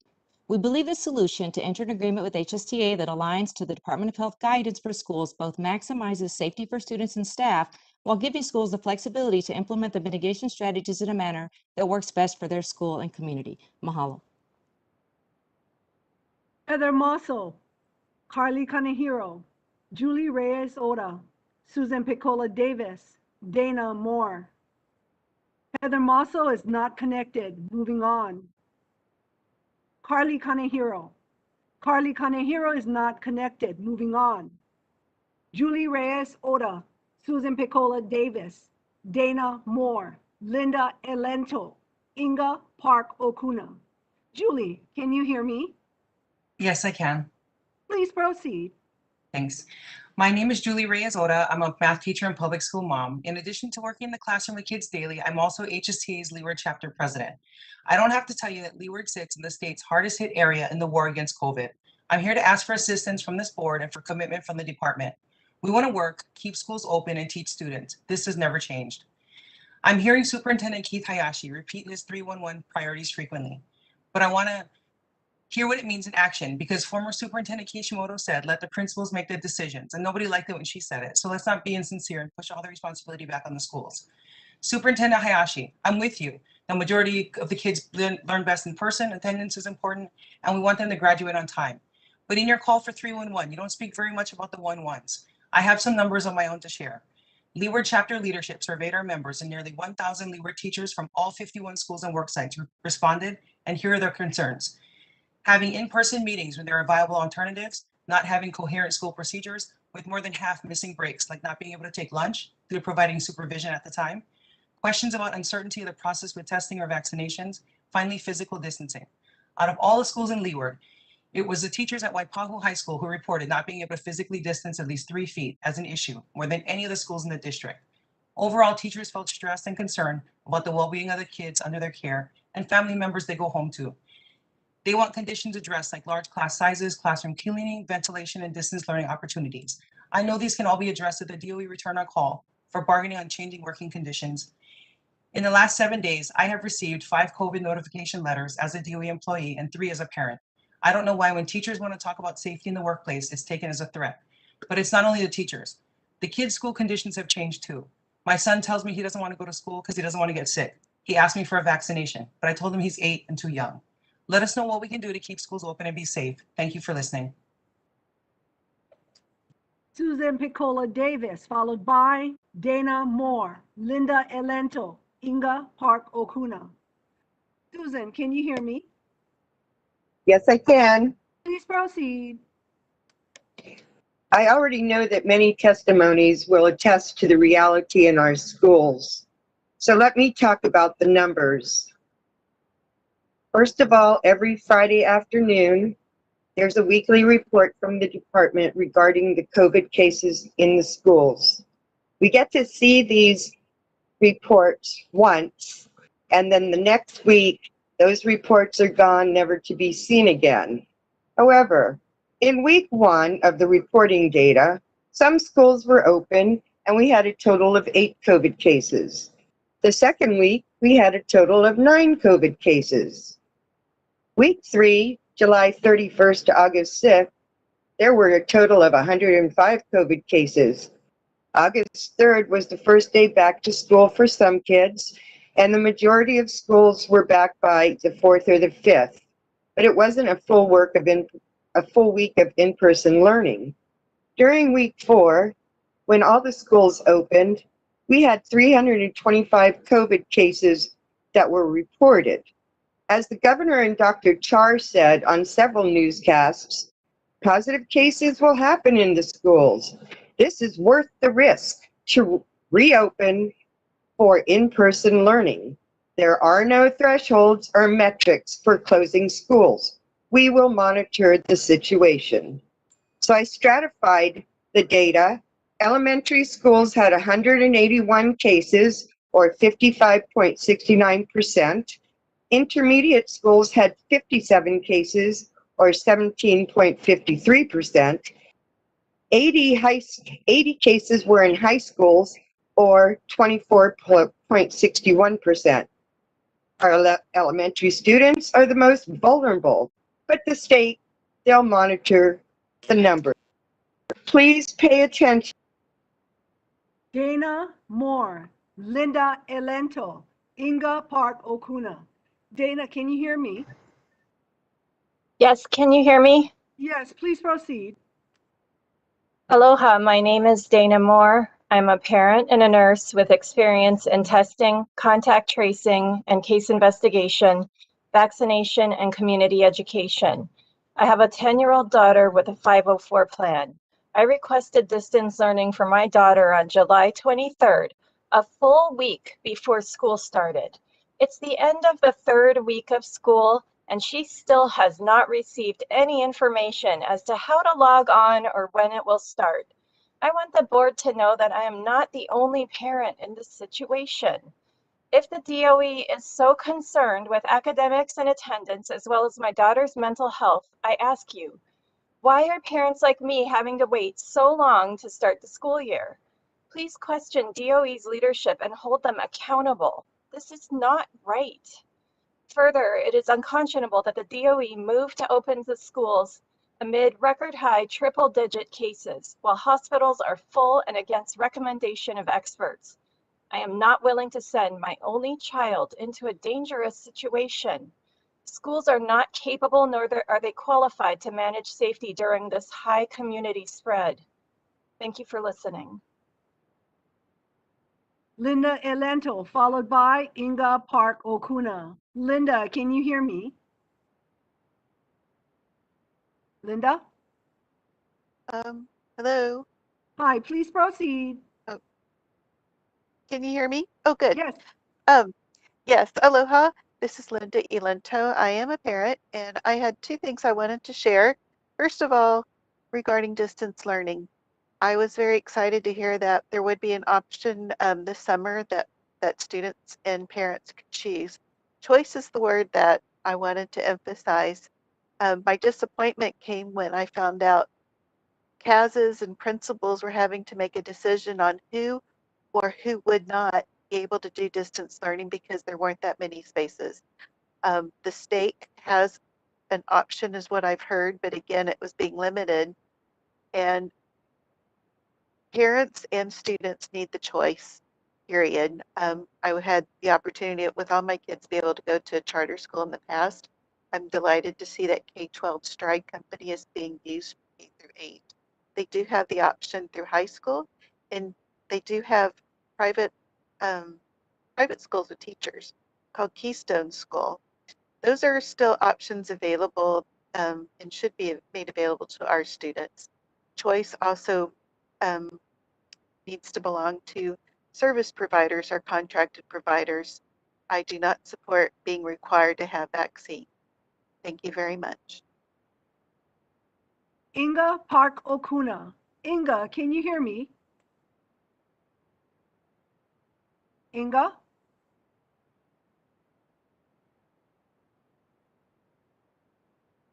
Inga Park Okuna. Final call for Inga Park Okuna. Inga, can you hear me?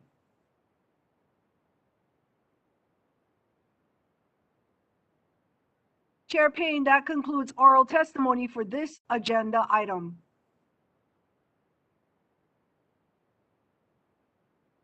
Thank you. With public testimony on this item being concluded, I would like to call on Interim Superintendent Keith Hayashi and Deputy Superintendent Phyllis Unibasami to provide the department's presentation. Good afternoon, Chair Payne, Vice Chair Uemura, and members of the board. Thank you for the opportunity to share information on the opening of the first 2 weeks of the school year. Presenting with me today is Deputy Superintendent Phyllis Unibasami, Deputy Superintendent, the Assistant Superintendents, and I will be available for questions following this presentation. But before I go into the formal presentation for this agenda item, I'd like to address some of the concerns that we've heard today in testimony. We have systems in place to ensure learning environments are safe. The science shows the pandemic is not going to end. In-person learning cannot end.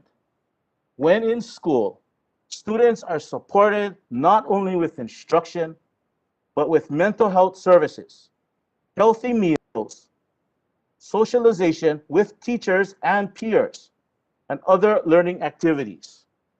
We owe this to our students, and we must do it together. What message do we send to students and our community when we cannot work together as a system for what's right, for what matters most, our students? All of us in Hawaii must come together. It's everyone's business. Parents, community, businesses, and as an educator recently told me, the Manapua truck down the street from the school. We must all remind students to wear your masks. Like Dr. Libby Char had said, schools are a reflection of our communities. Our communities need to help protect our schools. We need to ensure that in-person learning continues. Beginning with slide 2, we continue to prioritize in-person learning because we know how critical face-to-face learning on campus is for all of our students.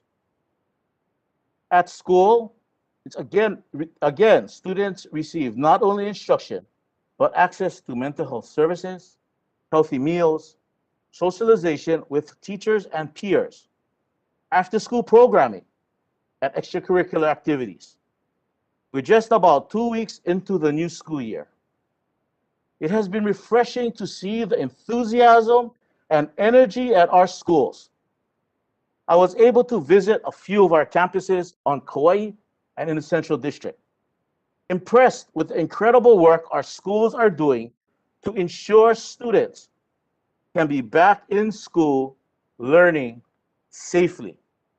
Yes, we have positive COVID cases, but we have processes in place to mitigate the spread so that learning can continue. There is no substitute for in-person learning, and we must all work together as educators and as a broader community to keep our schools open and safe. To ensure we address our students' needs, we are focusing on 3 priorities for students: attendance, academics, and social-emotional learning. So for attendance, are our students showing up? If they are not showing up, we need to find them, bring them back, and figure out how to re-engage them. Academics, how are our students performing? We need to use this first month to gain a better understanding of where our students are academically and the challenges that they're facing. Learning loss continues to be a concern, so knowing where our students are will help determine the supports necessary to get to where they need to be. Social emotional learning. How are our students doing socially and emotionally? We'll assess the social and emotional well-being of our students. After spending much of the last 17 months away from school, away from the network of friends, and away from trusted adults and mentors on our campuses, we need to address the vulnerability of our students and provide needed services and supports to ensure student success. In order for this important work to be sustainable, we need to focus on supporting and caring for the well-being of our staff and to take ownership of our own well-being. This is a priority we will focus on for our employees. Another priority area is ensuring the safe return for all of our public school system. This overall strategy is what we're referring to as 3-1-1. 3 priorities for our students: attendance, academics, and social-emotional learning. A priority for our staff well-being, and 1 priority for our system: a safe return for all. Lately, with COVID cases increasing in the broader community, the department's focus has been more of a 1-3-1, with ensuring the health and safety of our system playing a more prominent role in daily operations. Next slide. Slide 3 outlines our 3-1-1 data indicators for students. Again, we're just 2 weeks into the school year, but to help guide our 3-1-1 work and provide needed support, We are identifying data indicators so that we can track this important work. The thinking is that by assessing attendance, academics, and social emotional learning for students, we will be able to create a new baseline that will be the basis of our action plans. This will help us strategically match resources to actual needs. The goal is to meet students where they are, address their social, emotional, and academic needs, and set them up for success. For attendance, we're looking at active attendance, chronic absences, and exit data. For academics, we're looking at universal screener data, progress toward on-time graduation, as well as curriculum and grade marks. And for social emotional learning, we're looking at SEL survey data. Again, this is a starting point. As the year progresses, I look forward to working with the board on how we can best measure progress in these three areas to ensure accountability. Next slide. Slide 4 outlines our data indicators for staff well-being and the safe return for all. For staff well-being, we'll be looking at 2 assessments: a staff social and emotional learning survey and an end-of-year teacher survey. For the system priority around health and safety, we're focusing on efforts to continue promoting vaccinations for everyone eligible: staff, students, contractors, volunteers, everyone. The strategy is one of the core essential strategies set by the Department of Health.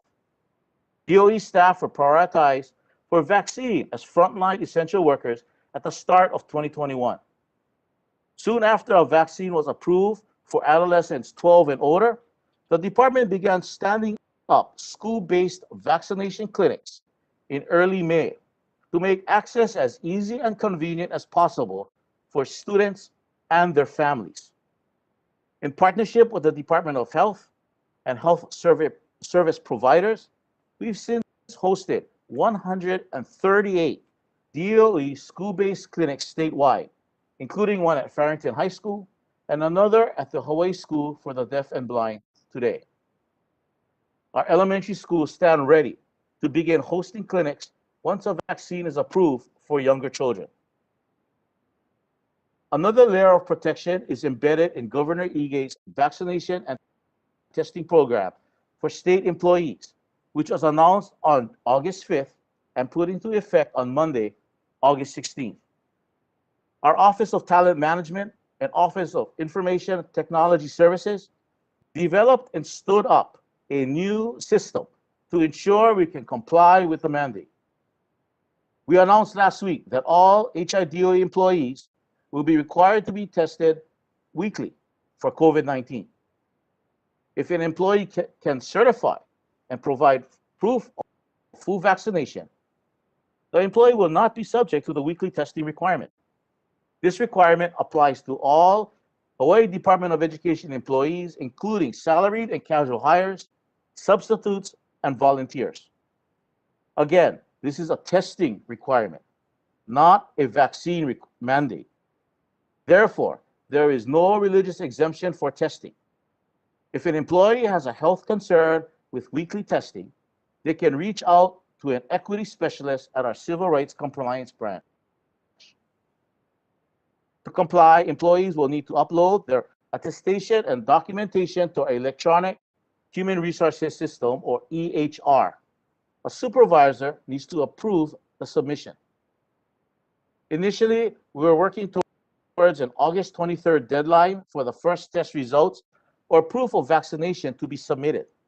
However, given the quick turnaround, the department has been granted a 1-week extension to comply with the governor's requirement. We announced to all staff yesterday via e-blast that the deadline has been extended to August 30th for our department. We continue to explore how we can expand and implement screening testing for all employees, casual hires, and volunteers at our schools. Deputy Superintendent Unibasami. Thank you, Superintendent Hayashi. Slide 5 shows that what we are doing to manage in-person learning. To ensure a safe return for all, the department regularly communicates with the Department of Health to stay up to date with the latest information and COVID-19 prevention strategies. On July 9th, CDC added language to their K-12 guidance. On July 26th, the Department of Health for the state of Hawaii published their revised guidelines for schools. And by July 30th, the Department of Education provided their health and safety updates. After reviewing, we did this after reviewing this with leadership and principals. As the Department of Health guidance is updated, we will continue to update our COVID-19 health and safety guidance for the field. This document is available on our website as a reference for our schools, employees, and communities. We will continue to practice the core mitigation strategies, including promoting vaccinations, mask wearing, hand hygiene, and staying at home when sick. The department is collaborating with the Department of Health and local service providers to offer COVID-19 vaccinations and testing opportunities at school, especially schools identified as being in high-risk areas. While schools continue to have cases, the health and safety practices that our schools implement are proving to be effective at quickly identifying and preventing spread. To date, according to the DOH, there is no evidence indicating that our schools are amplifiers or clusters for transmission of COVID. Slide 6 gives an overview of our distance learning options. While the majority of our students are back in school in person, we do have some students who are participating in distance learning. The student's parents and and school administrator work together to determine if distance learning is the best option for the student. Distance learning options may be offered at the school, the complex area, and or at the state level, depending on the schools or complex areas' capacity to offer such programs. Distance learning programs may be synchronous or asynchronous, with or without an online curricular program, depending on the availability of teachers. Whether the class is synchronous or asynchronous, there will be a teacher of record for monitoring and grading. Should a complex area not be able to accommodate a student for distance learning, the Office of Curriculum and Instructional Design has developed a distance learning program. The state distance learning program for grades K through 12 is synchronous and asynchronous. For grades K to 8, the K-12 Stride Learning Solutions online program will be the primary instructional program with a teacher assigned to support the learning. For high school, students will be given 6 courses in order to earn the 6 credits for matriculation to the next level and to continue earning their high school graduation credits. As with our schools and complex areas, the state program currently has limited capacity due to staffing. We have been actively recruiting teachers to meet the current need. Because our focus is on bringing all our students back to our campuses this year for in-person learning, distance learning options across the state are still limited. To track program support, we will be collecting data on devices and connectivity and learning mode. Slide 7. Slide 7 outlines our communication process. The department continues to publish a weekly list of confirmed COVID cases on its website at hawaiipublicschools.org every Friday. Since July 9th, we have been reporting cases by school in accordance with Act 4 Session Laws of Hawaii 2021, which became law on July 6th. Previously, reports included cases by complex area. The weekly report now includes school names, the date of the COVID positive test that was reported to the school, and the date that the positively tested individual was last on the school campus. In addition to the weekly public report, schools also make the following notifications for all confirmed cases. Immediate notification to individuals who may have come in close contact with the infected person about possible exposure while maintaining confidentiality in accordance with state and federal law. We also notify staff and parent and guardians about the possible exposure and the DOE activities to contain the spread of infection. Identifying transmission on a campus is a public health function that would be determined by the Department of Health. All confirmed cases within the public school system are reported directly to Department of Health. In the event that any cases arise to the level requiring broader notification for public health reasons, the department would issue such a notification. Slide 8. Slide 8 provides information on the tiers. The department will continue to follow the guidance of the Department of Health as we transition from tier to tier. Updated health and safety guidance from the Department of Health focuses on 4 essential strategies: hand hygiene, staying at home when sick, constant masking, and promoting vaccinations. Physical distancing is an additional layered mitigation strategy that should be implemented to the greatest extent possible, but should not exclude students from in-person education. It is important to note that this guidance has been set by the State of Hawaii Department of Health, based on the best available evidence and in collaboration with such organizations as the American Academy of Pediatrics, Hawaii Chapter, Hawaii Keiki Nurses, the Hawaii Association of Independent Schools, and others. It is also aligned with the CDC's guidance for COVID-19 prevention in K-12 schools. There have been some comments questioning why schools aren't subject to social distancing requirements and why classrooms have 20 to 30 students with no social distancing. As stated on an earlier slide, the use of the language and the implementation of mitigation strategies are consistent with CDC and with the DOH guidance for the opening of the school year. The most recent CDC update of August 4th reaffirms when it is not possible to maintain a physical distance of at least 3 feet, universal masking and mitigation of other strategies are to be used to ensure the priority of reopening to in-person learning.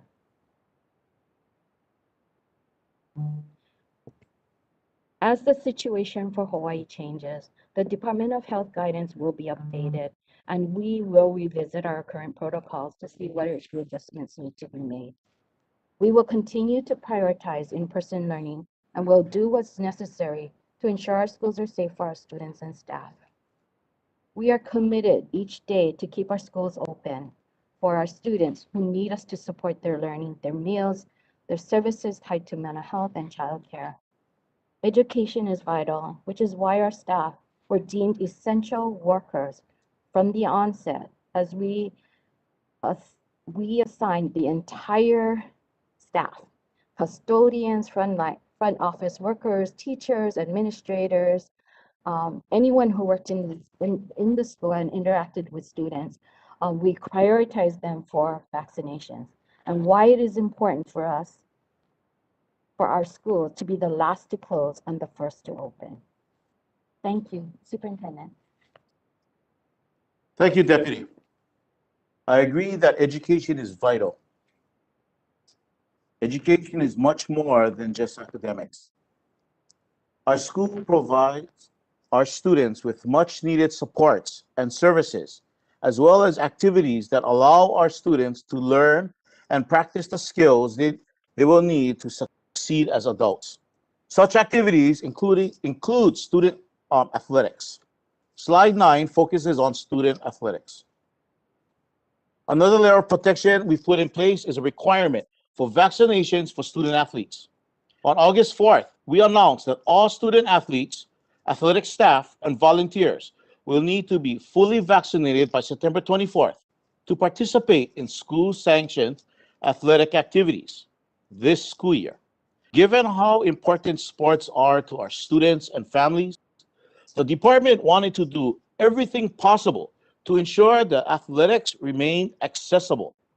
Based on our increased case counts and transmission rates, the Department of Health guidance recommends canceling high-risk sports and extracurricular activities or transitioning to virtual sports in order to protect in-person learning, unless all participants are vaccinated. That is why the requirement for this added layer of protection was needed. Given the current transmission levels in our communities, the decision was between requiring this added layer of protection or canceling the sports season altogether. Having all athletes vaccinated will also help protect students from potential extended periods of lost instructional days as a result of close contact quarantine requirements. Unvaccinated individuals are required to quarantine for 10 days if they are considered a close contact of someone who tests positive for COVID-19, regardless of whether or not they have symptoms. On the other hand, fully vaccinated individuals who have no symptoms do not need to quarantine unless they have symptoms. We know there are also risks associated with in-person learning for all students. However, the mitigation strategies that our students and staff practice in the classroom are especially challenging when it comes to athletics, making most sports a higher risk activity than in-person learning. Vaccinations will help to mitigate much of the additional risks. The administrative authority for adopting or amending immunization requirements for all students to attend public school is something the State Department of Health has authority over. That process is laid out in statute. The vaccination requirement for student athletes is for an activity where participation does not impact a student's core curriculum or course of study and does not hinder a student's matriculation into the next grade level or credit for graduation. We understand that athletics is a top priority for some of our students and their families. However, similar to how the department prioritizes academics ahead of athletic participation via frequent student athlete grade checks, the department is prioritizing health and safety ahead of athletic participation. Because participation in athletics is a privilege, the department is able to impose reasonable restrictions for participation. Slide 10. Our schools have done a great job in welcoming our students back to campus, and we look forward to sharing the successes of a new school year in future briefings and updating the board and public on our 3-1-1 efforts. Again, prioritizing in-person learning and ensuring our students and our schools are safe will take all of us working together. Our students depend on us. We cannot let them down. Thank you for your continued support. Standing by for questions along with Deputy Superintendent and I, our Assistant Superintendents Heidi Armstrong, Sean Bacon, Brooke Connor, Brian Hallett, Randall Tanaka, Karatani Mura, and Terry Ushijima. Thank you very much. Thank you, Deputy Superintendent Unibasami and Interim Superintendent Keith Hashimoto. I am now opening the floor to board members who would like to ask questions or to comment on the presentation from state leadership. Board Member Bakarse, you can go first. Aloha nui, Board Member Bakarsa here. Mahalo Superintendent and Deputy Superintendent for your presentation and for the information that you shared. As I'm sure my fellow board members have, a lot of questions. There's so many moving parts, and there's been so many changes recently. So I'll just keep my question to one for now and allow other board members to ask their questions. And if my additional questions aren't heard, I'll circle back. And the first one is about a topic that I had a discussion about yesterday, and it's regarding the distance learning. Mahalo for sharing your plan, and it's at a high level. I'd like to get a better understanding of the numbers. Basically, what is the current demand for distance learning? How many people are requesting that versus what is the current capacity? From what I'm hearing, there's much more demand than capacity, and you've pretty much stated that as well. So follow-up questions to that is, how are the available seats being prioritized for one? And then what is being done to increase the amount of distance learning opportunities? And what's the timeline for that looking like? But I'm sure that with the Delta variant, it's only going to increase. So, if one of you would like to take that questions, I'd appreciate it. Mahalo. Thank you for the question, Board Member Bakassi. Can the board staff please, I'm going to turn this over to Assistant Superintendent Terry Ushijima. Board staff, can you please allow her microphone on, please? Thank you.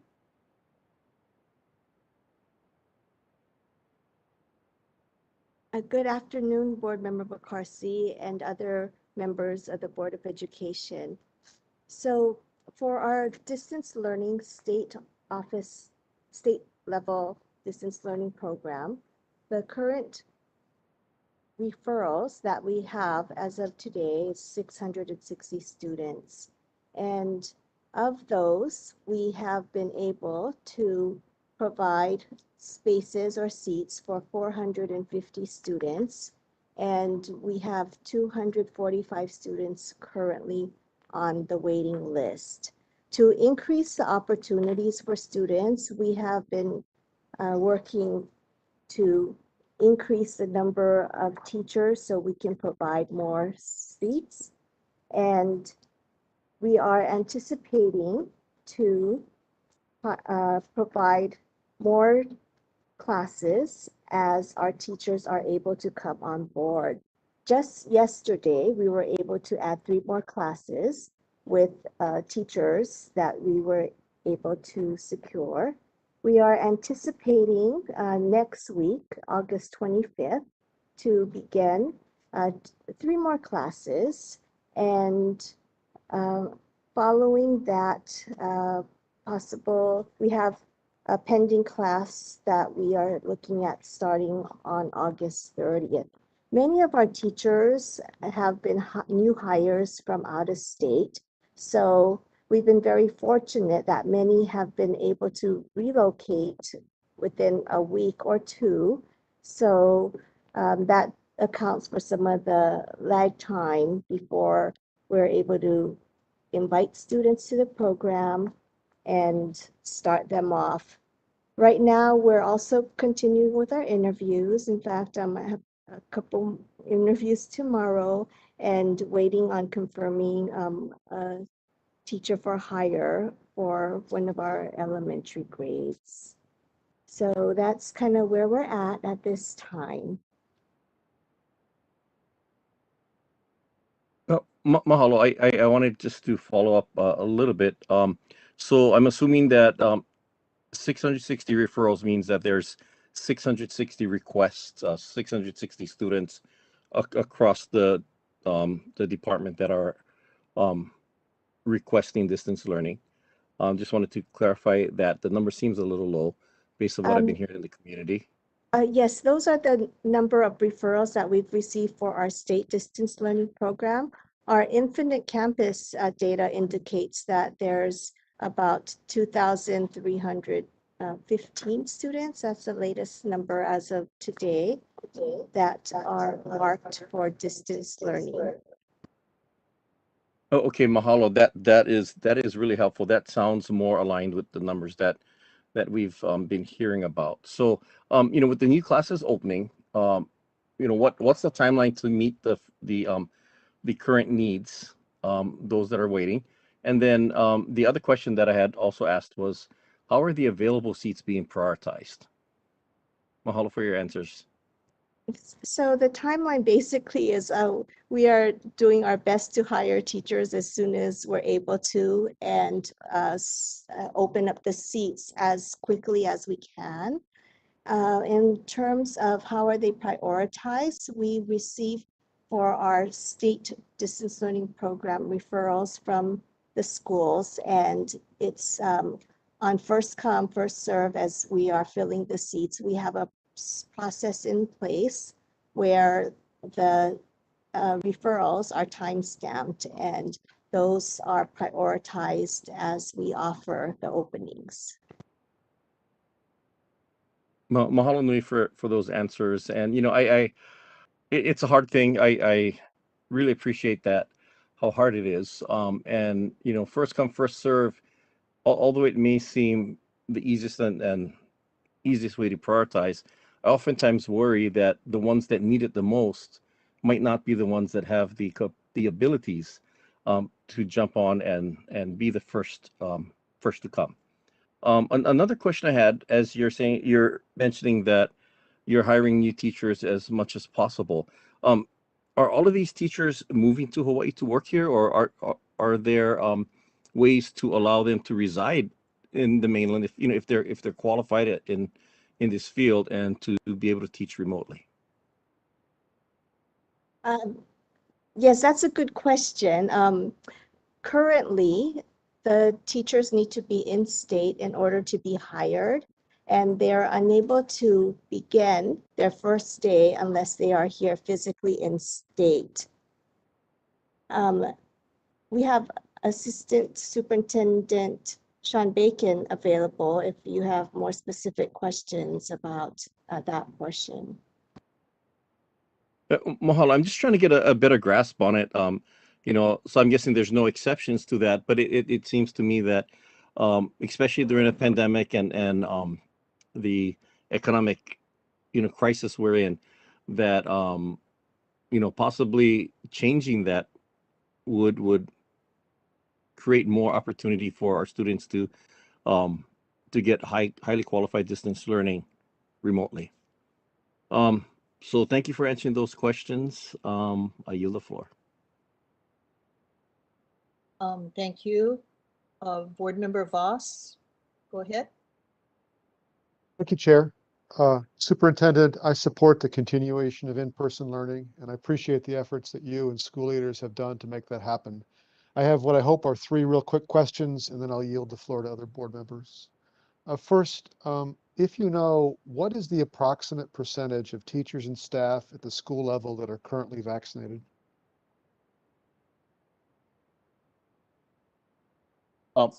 Board Member Voss, we are actually capturing that data right now as we stand up as teachers and staff reply to our EHR system. Well, do you have an approximate range based on the data that you've received now? We should have an approximate range next week, but just to, let me see if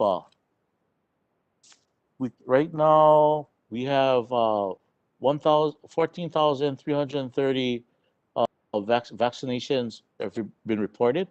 And maybe what I'll do is if the board staff can please activate Assistant Superintendent Sean Bacon's microphone, because Assistant Superintendent Bacon would be better able to answer that question. Thank you very much.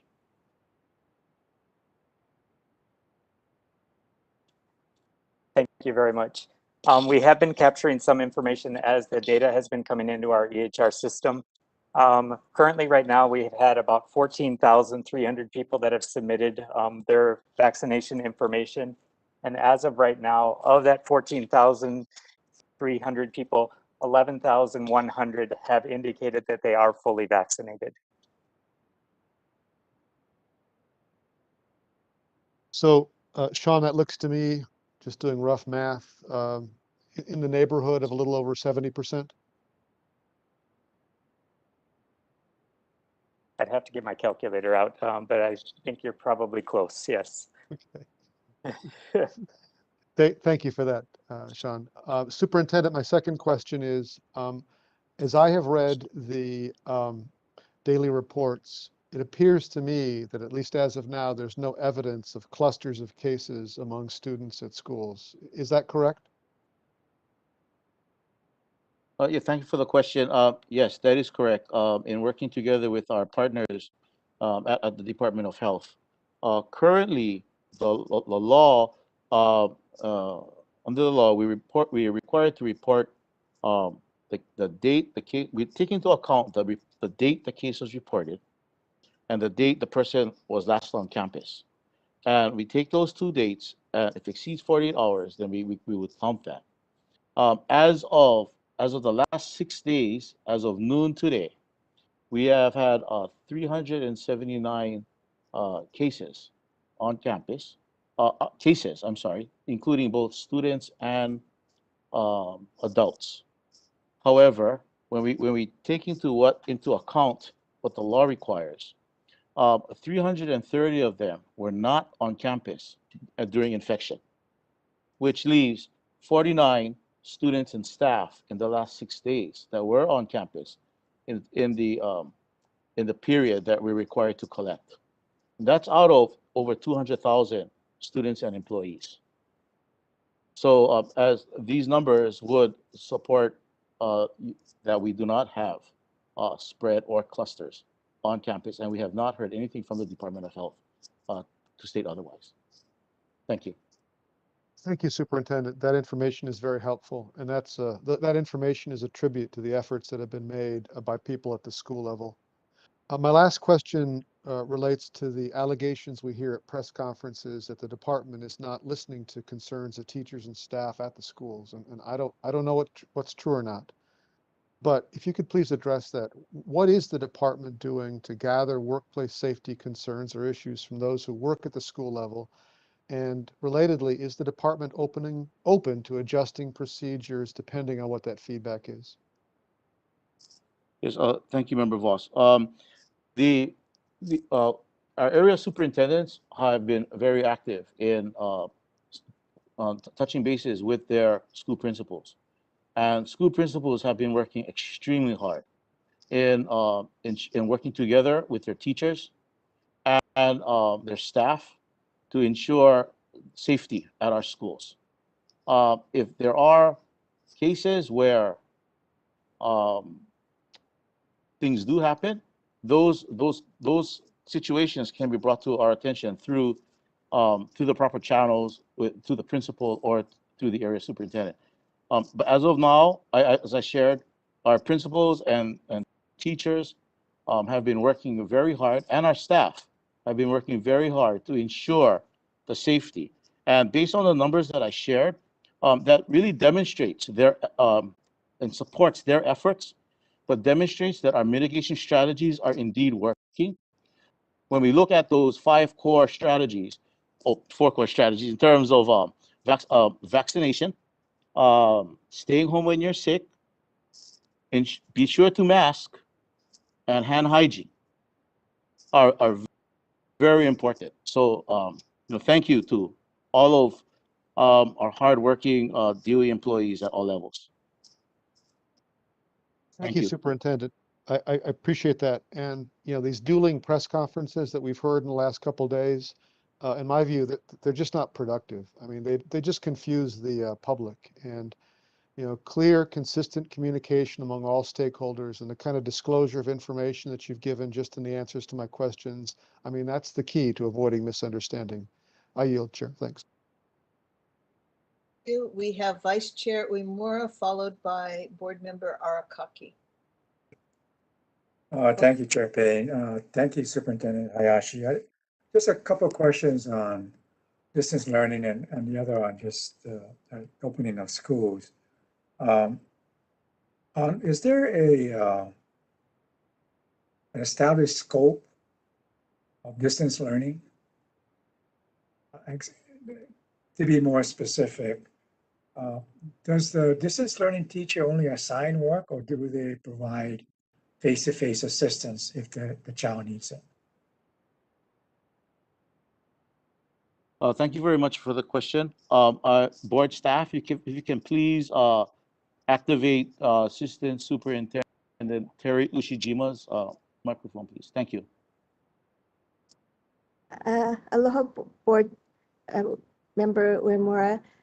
For the state distance learning program, we have a teacher assigned to about 30 students, and they do have a schedule where it is both synchronous and asynchronous. And they have a sign-on time in mornings. They have time devoted to the different subjects, and with, of course, the breaks in between. We also have built into the schedule a small group check-in time for the teacher to also do either small group or check-ins, or just seeing how students are feeling and doing, as well as office hours that are provided daily.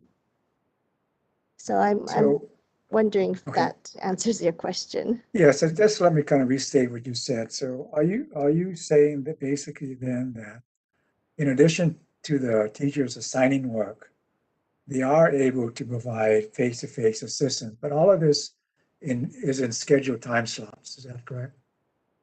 Yes, the teachers have scheduled time where they are, depends on the grade. For kindergarten through grade 8, we are utilizing the K-12 Stride program as part of the instructional materials, but teachers are also looking at what is age-appropriate instructional strategies to incorporate, engagement. And for the high schools, they are having teachers who are assigned to the course provide the instruction and the assignments. And the programs that are happening at the schools vary on the model that they're able to provide. And so that's, I think, throughout the system, we are providing distance learning to the best that we are able to. So Terry, so is it fair to say that there are some students or some teachers that don't have face-to-face assistance that's not available to them? Or is that a fair statement? Some programs are asynchronous, so that would mean that it relies on the responsible caring adult who is with the student. If they are using the K-12 Stride program, we do have a 24/7 help desk that's available to students as well as parents and teachers. Okay, so it's all dependent on what they select. Let me go on to the next couple questions, pretty quick ones. So do you know the as far as the students that are in distance learning, the grade levels, the percentages, how many are in the elementary level, in the middle school and high school, of the students that are now in distance learning? Yes, I believe we do. I'm just trying to pull it up. And then you also have a waiting list, right? And so I guess you would have to hire teachers based on the demand per grade level, yeah? Yes, that is true. We, for the state level distance learning program, that is how we have been determining the need and hiring our teachers. In terms of the statewide counts, I think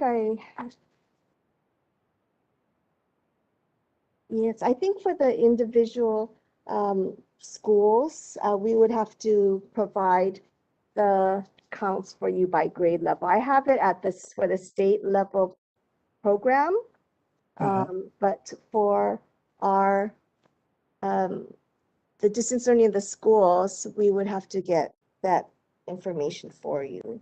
From the schools? Would you have to get it from the schools? Yes, so we know Okay. by the complex areas, and it's just we would have to pull that up. But our numbers indicate that there's 2,315 students who are doing distance learning across our state, which is about 1.4% of our student population. 1.4%. Okay. I remember in the past, I thought that number was going to be closer to 5%, but I might have heard that wrong. But I think, yeah, I think at that time it varied by complex area, okay. The percentage. Okay, so I guess what I'm leading up to is a question that Board Member Carmina Bacarsi asked, and which is the consideration for really hiring out-of-state teachers, which will give a bigger population for us, for teachers, for us to teach distance. Yes, we learning, yeah? we have Assistant Superintendent Sean Bacon, who can, I think, answer that question better than me. Thank you. Okay. So Sean? Good afternoon. Board Member Uemura. The question is really about, can we use out-of-state teachers to help supplement our distance learning program? So currently right now, our current telework guidelines do stipulate that all employees that would be on telework must be in the state of Hawaii. We're actually working right now, and we will be putting a committee together here this semester with leaders from within the department to really look at our current guidelines and try to determine if we need to make any modifications or adjustments to it. But currently right now, the guidelines only allow for teachers in state to be on telework. So am I to understand, Sean, that the guidelines are internally generated, it's not state mandated, it's not by law, but it's just a department guideline? So there are things that I think that we do need to consider, and we would probably need some legal assistance on that, such as if a person is out of state and we have designated that as their work location, if they are to possibly slip and fall, would they possibly be under the requirements for workers' comp of that state's jurisdiction? Also, there may be tax requirements that we have designated that as their primary work location. If we may have to have them subject to those states' taxes and other things. So there's things that I think we have to look at and consider and possibly get some legal advice if whether or not we would be able to possibly consider our teachers to be able to work out of state. Yeah, I think that's good advice, Sean. But I think because of the number of students that want distance learning and the number of teachers that we have, I think this should be a priority for you versus waiting until the next semester to look at it. But I also think that you should reach out to some other school districts to see what they're doing, because I'm sure we're not inventing the wheel here, so we shouldn't reinvent it. We should be looking out to see if other school districts have it. And so I appreciate if you guys could put that as a priority for you. But Superintendent Hayashi, let me ask you a question. Yes. Okay, so let me, because of how, the contingency plans, we open the schools and the COVID comes in, is there any contingency plans in place now that addresses the possibility that we may have to close schools because of COVID? Is there such a plan in place? Or if it is, what is the threshold for that? Thank you for the question, Board Member Uemura. In looking at the current COVID environment, I think it is a little different from what it was before. Being the case that we do have a vaccine, but we also have a variant. And working together with the Department of Health, I think they have been excellent partners in working with us. We are monitoring schools. As we shared earlier, there are individual cases that are appearing in schools from community, from the outside. And so we are identifying those and then following through with the appropriate measures and processes.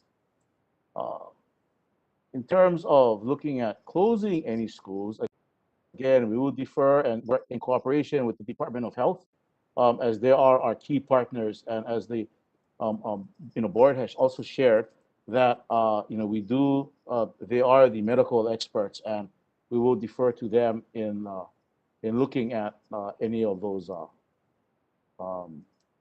decisions should they occur. Okay.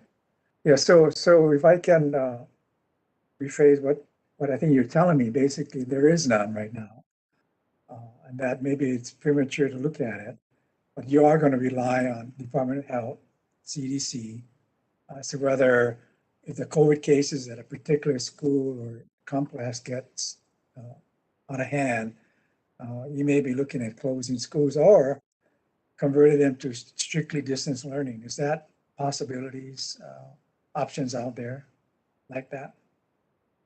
Yes, thank you for the question. Yes, there are an array of possibilities that are open for us to look at, depending on the unique situation of each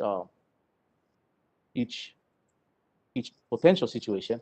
We are in the process of evaluating those situations and are working on different options. Okay, so thank you, Superintendent. I think what you're saying is you understand there's a possibility and you're working to address that if it becomes a need to do that. Is that correct? Yes, we are. Okay. Yeah, thank you. Okay, thank you, Superintendent. Appreciate it. Thank you, Board Member Uemura. Thank you very much, Vice Chair.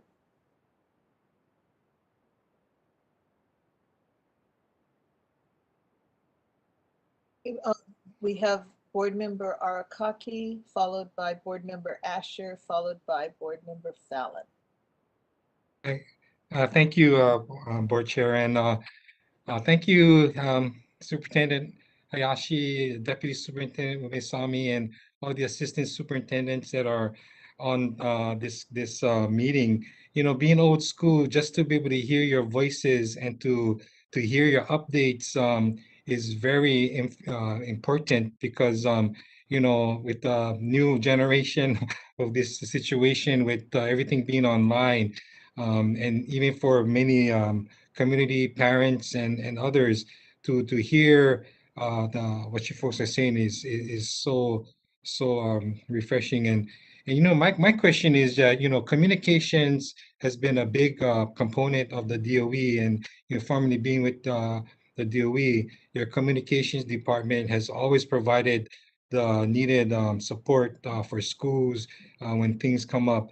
So, you know, as we do these kind of meetings, you know, I know the board meetings are once a month, but it'd be great to see, or, you know, what is the resource available to provide, and I don't know how much of a time you folks have because of what you folks are doing, being so busy, to be able to communicate in a timely manner, maybe, you know, weekly or whatever it is, because I know you have the DOE website where you can go and find resources, and like for some it might be difficult to maneuver, but to be able to have some kind of a video or talk show or something that is presented, and even for the CASs and things, I don't know if that would be an opportunity to be able to be transparent, timely, and so on, just like today, in being able to answer the questions. You know, only because here on Kauai, you know, depending on the cases and things, you know, Mayor Kawakami goes on and, you know, has the resource to be on the radio and on his what is that homepage and things. So is there something that in consideration as far as all of that, because you already do have those kind of things on the website, but as far as old school kind of things so that we can hear and see for some of us that need that voice and sometimes that visual? Thank you, Board Member Arakaki, for that question. As you shared, you're correct. We do have information posted on our website. All of the various documents that guide our school decisions are also there. We do, as required under law, we do post the total number of COVID cases weekly. I believe that will go up today, being that tomorrow is a holiday. But we will definitely look into, I'll look into seeing what other options that are available to us that we might be able to address your concerns. Yes, thank you so much for consideration. Thank you very much. Thank you. Board Member Asher. Hi, thank you. Thank you. Aloha, everyone. Before I ask my questions, I just want to echo my fellow board members to thank the leadership and the department and all your staffs for your continued efforts to be there for our kids during this time. You know, your dedication is really appreciated. And, you know, I've been listening, and I'm a parent that both of my kids got vaccinated, and one of them is really happy to be back on school grounds and to go back and just be in class. So I want to thank you for making that opportunity possible and for all the health and safety measures that you are putting in place, and all we know you're trying your best to. So my question, the first one is on distance learning. And I know that board member Bacarsi and the other board members asked similar questions. And I wanted to zoom in on the 660 referrals that you alluded to earlier. And the question on that one is, how does a parent, is it the parent that has to initiate that request? What is the process to ask for distance learning? And so far with the 450 granted, what are the common basis for those requests?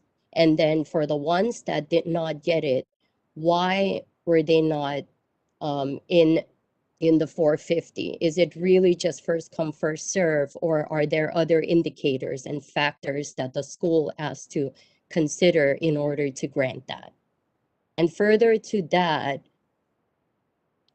are we also considering the distance learning referrals within the kids that have been tested positive and those that were potentially exposed and needing to quarantine? I guess I just wanted to really wrap my head around that distance learning and those who are getting it. Is it long term? Are the kids going in during quarantine and then going back to class? If you can help me just understand that. That's the first question. The second one is, it's kind of following the previous board member, what he was talking about communication, but this one is really on the communication to the parents. I know that everyone is in panic mode right now, especially some parents, especially the parents that their kids are not at age of getting vaccinated. I know that your phones are ringing every time there is a report of a confirmed case on campus.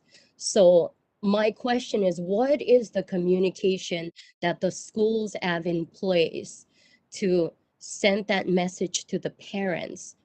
If a child gets a positive case, do you communicate out to all parents, or is it just the parents within that class or the classroom that that kid is in? So if I can also understand that process to also provide additional information to parents who are reaching out.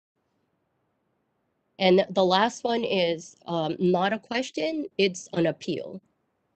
I know that some schools are telling parents that an option is to opt out and do homeschooling. I am really begging the schools to seriously consider that process, that there is additional questions that the schools are asking the parents to really determine if they have the ability to provide homeschooling for students. Because many parents do not understand that concept. They thought that homeschooling is just pulling them out for a short period of time so that they can distance learn, but it's not the same case in my understanding. So what is the process that the schools have in place if a parent want to do homeschooling? Are there further elaboration to the parents of what that means? Those are my questions and my appeal. Thank you very much. Thank you, Board Member Asher, for the question and for recognizing the hard work that everyone is doing in the department. For the first question, board staff, if you can please turn on Assistant Superintendent Ushijima's microphone, please, and I'll turn it over to her. Assistant Superintendent Ushijima.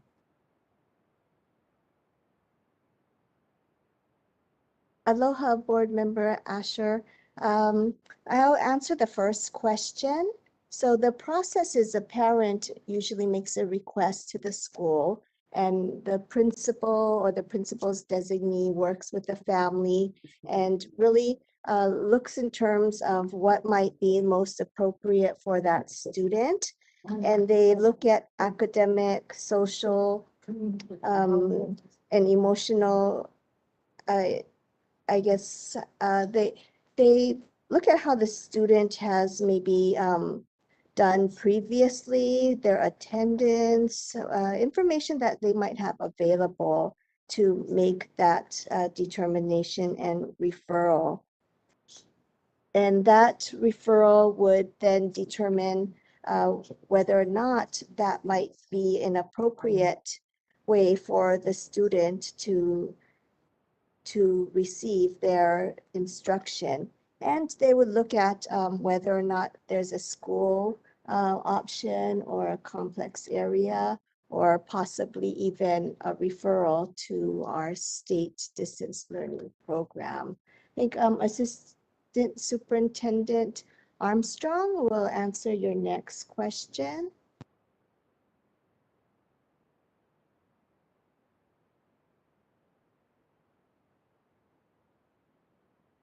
Well, hello, board staff. If you can please activate Assistant Superintendent Armstrong's microphone, please. Thank you. Hi, good afternoon, Board Member Asher. And board members. This is Heidi Armstrong, and I'll address. I think if I understood your question correctly, your question was how are parents notified about the cases or what's going on with COVID at their school? Is that the correct question? Yes. Thank you, Okay, Assistant. thank you. Okay, so when a child is identified, when the school does have a positive case, the school first does contact tracing to attempt to figure out who may have been around that student in the classroom within 3 feet for 15 minutes or longer, and outside of the classroom within 6 feet for 15 minutes or longer within a 24-hour period. And when the school has identified those close contacts, students' families are notified, and they are sent home and will quarantine for 10 days. If following that notification, the school sends a mass message to the entire school community, alerting the school community that there was a positive case on campus. The case isn't identified, but the school community is notified. Does that answer your question?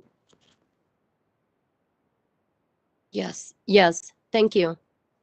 Thank you. And now I'm going to pass it to Interim Superintendent Hayashi to address your other question. Thank you, Board Member Asher. We will be reaching out to the schools and be sure that when communication is shared regarding homeschooling options and the requirements therein lying with homeschooling, that is very it is communicated very clearly to the parents exactly what homeschooling means. So we'll be sure to send that out through the area superintendents to the principals, just as a reminder. So thank you very much for that, raising that concern and bringing it to our attention. Thank you. Thank you very much. Okay, Board Member Nama'u, followed by Board Member Fallon. Okay, I'll go before Lynn, although she was up first, but I'll go ahead. This is Board Member Nama'u. My questions are in regards to situations with quarantining.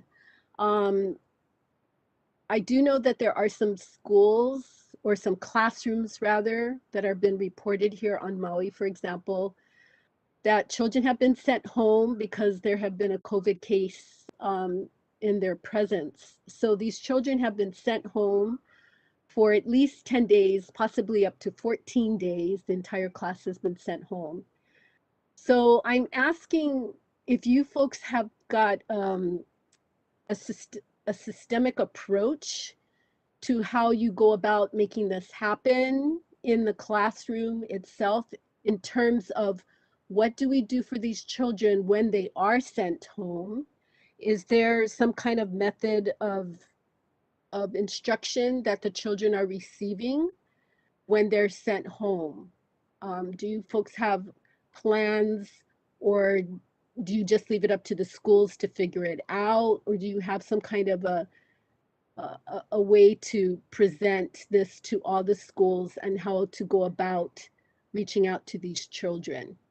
And then second to that, when these children are quarantined, what does that do in terms of their absence from school?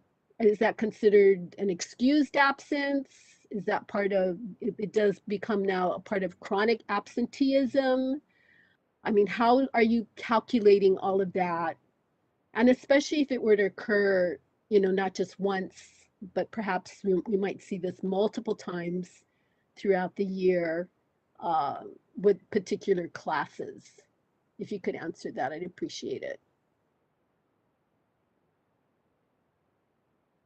Thank you, Board Member Naumu, for the Namau. I'm sorry for the question.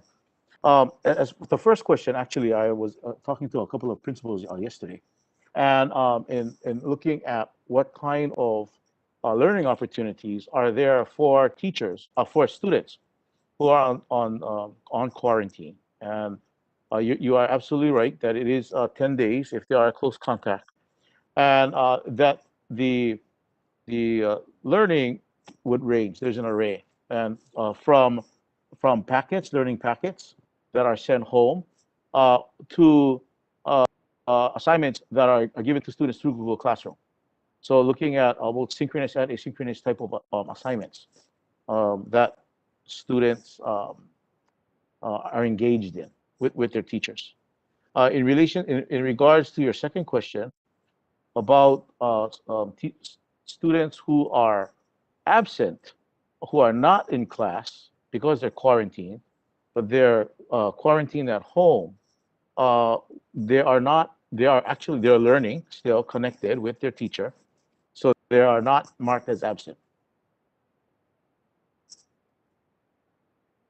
Mahalo for that. Just one other comment that I wanted to make. In terms of the distance learning and that Pineapple Academy that was put together by that particular complex, the Lelihua Mililani Waialua complex.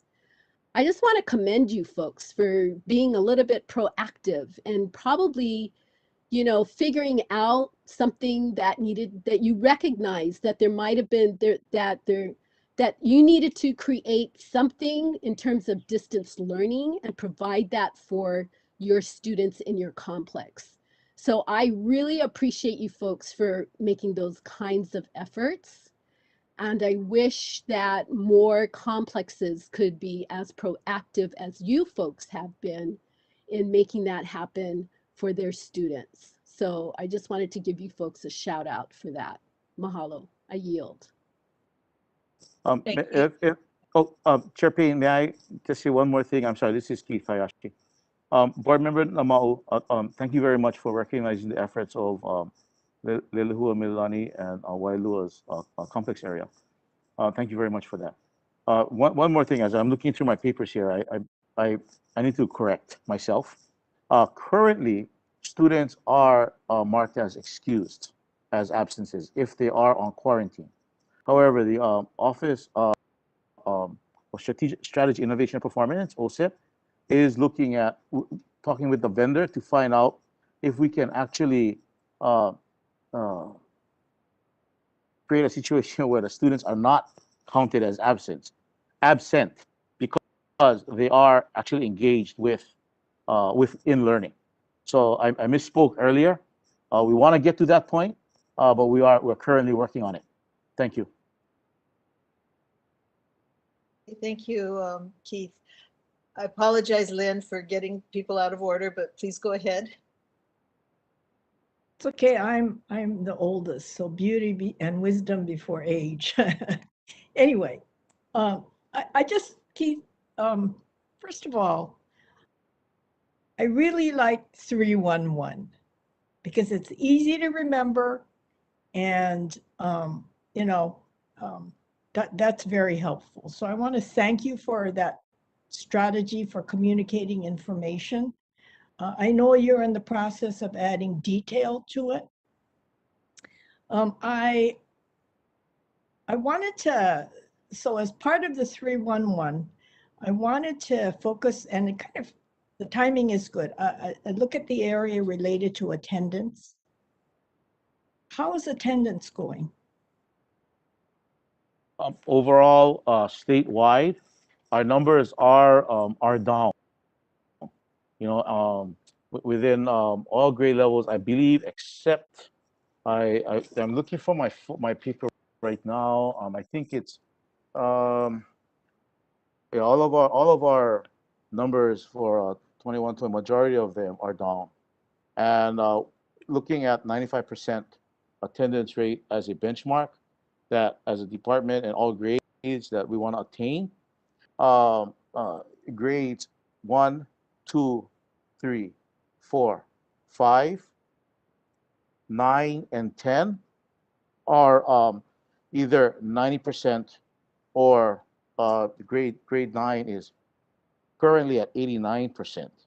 So all of our grades are below 95%. Those grades that I just mentioned are lower even than that. And so having attendance as a 311 goal is very appropriate, I think. You know, we need to find our students and where they are. Our schools and our counselors and administrators and social workers are all teachers are all working very hard to and we're looking to bring those numbers up, you know, and perhaps even working with other assignments or other efforts. Interagency might also need to we may also need to necessitate that. So all options right now are open are on the table, and we need to find our students. So it's moving forward, but we still have work to do. And I know definitely all of our schools and our employees are very much so committed to that effort. Thank you. No, thank you. I appreciate your providing that data. It's very helpful. I also appreciate your openness to sharing the information. I'm wondering, for the whatever percentage is absent, it may be too early, but are you seeing any concerns around chronic absenteeism? And what do you think, or what are your thoughts on what some of the challenges are? Is it because of COVID? Is it because of you know, other circumstances?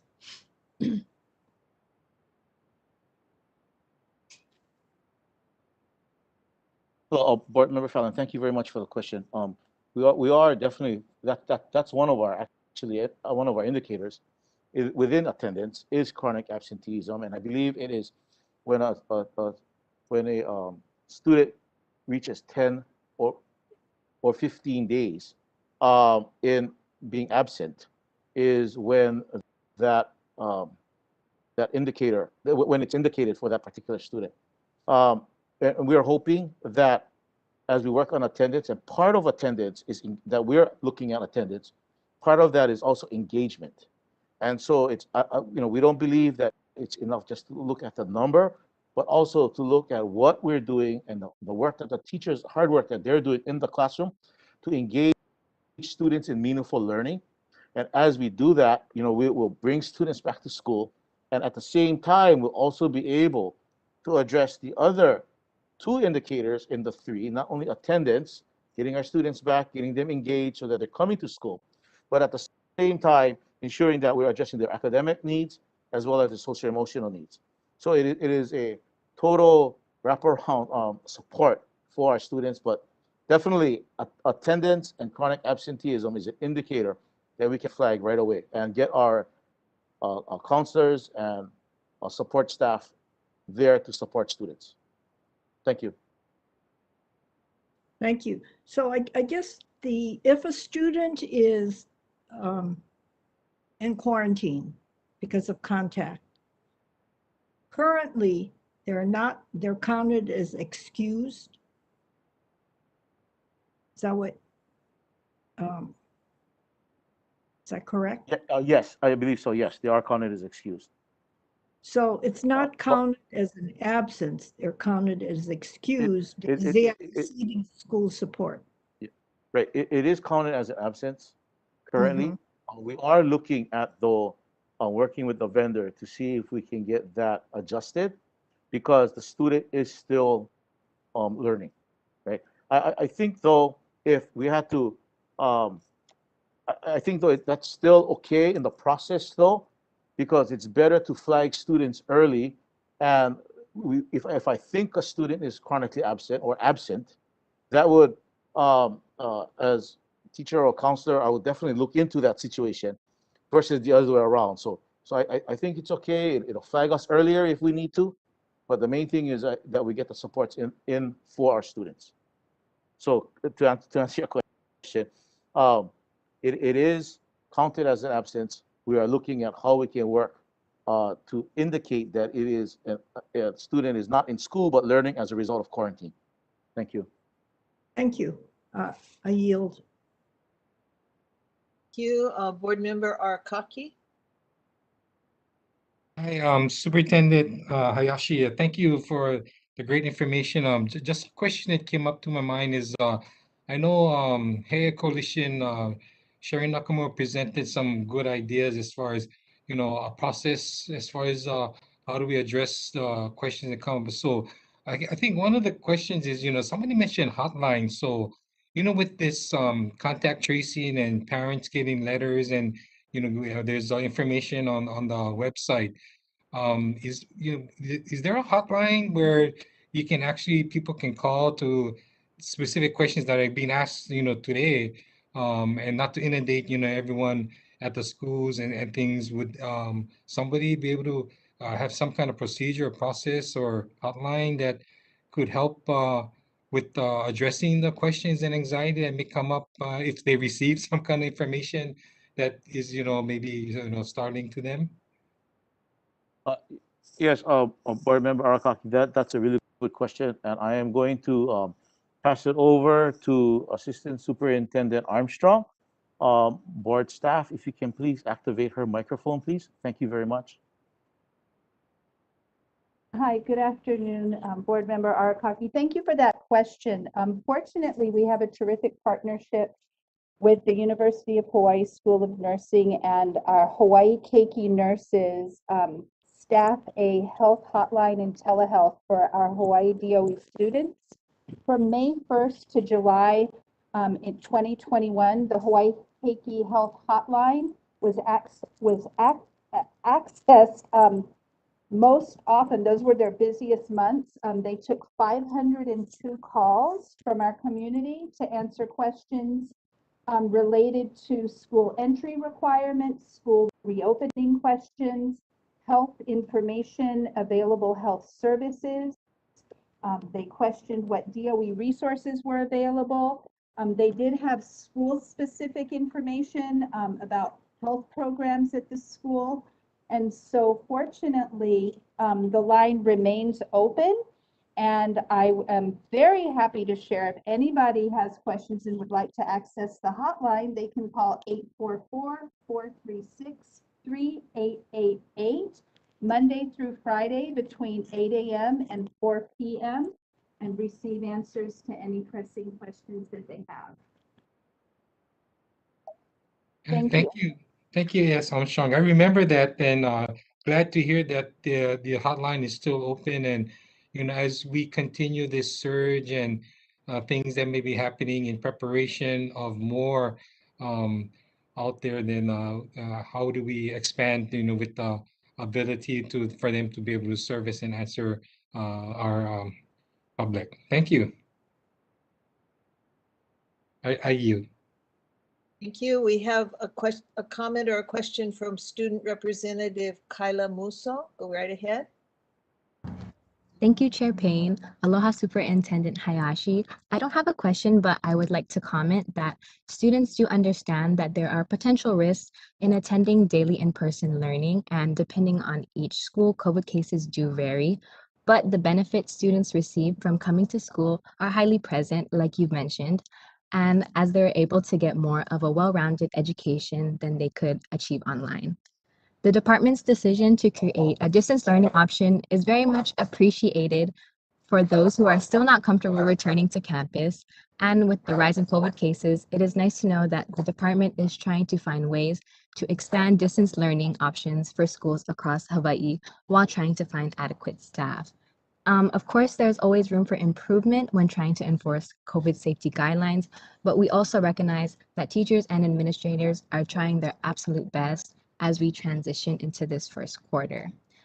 Trying to keep as many options open for students seems to be the department's greatest focus as you guys try to balance learning preferences and the health and safety of others.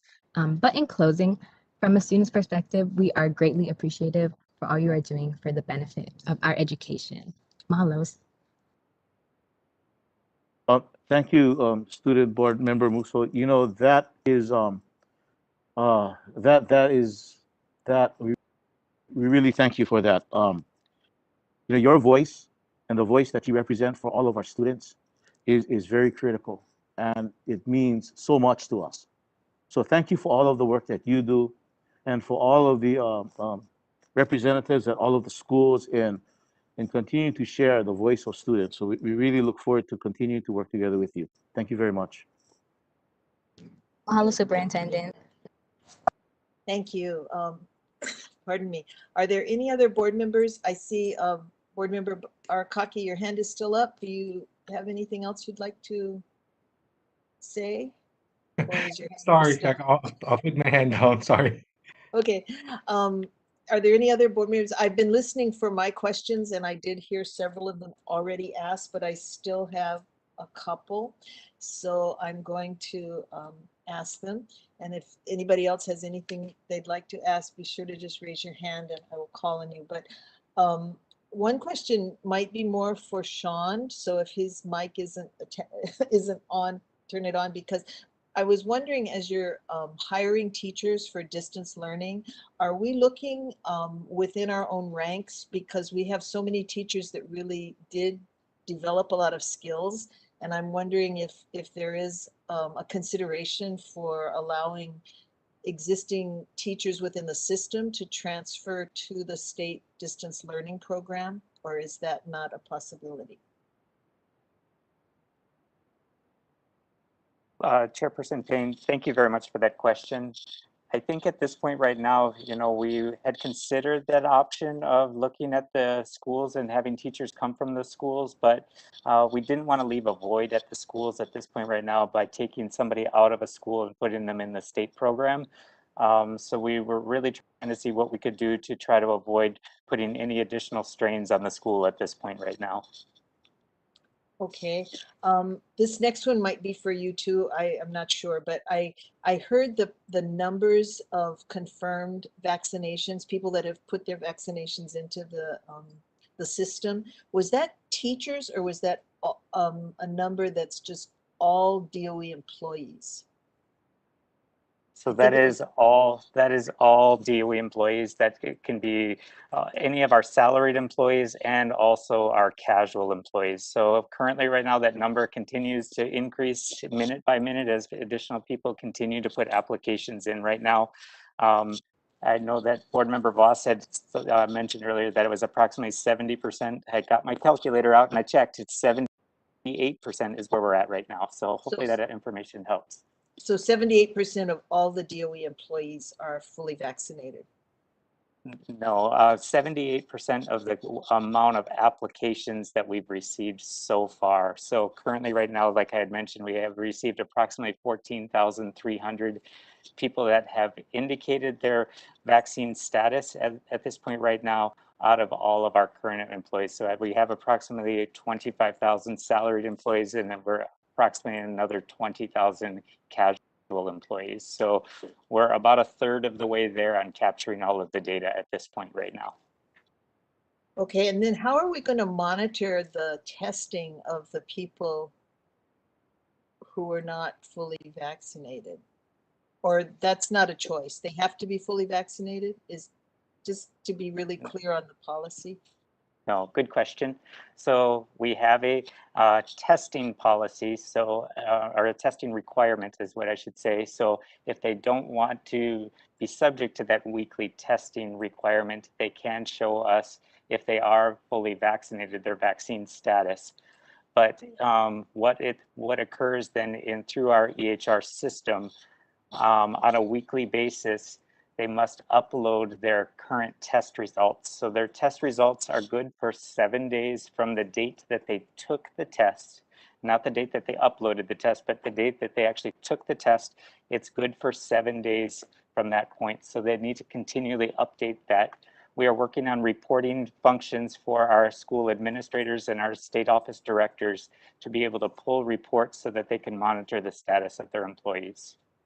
So then it's at the school level, it's going to be the principal's responsibility to follow up on people who have not done that?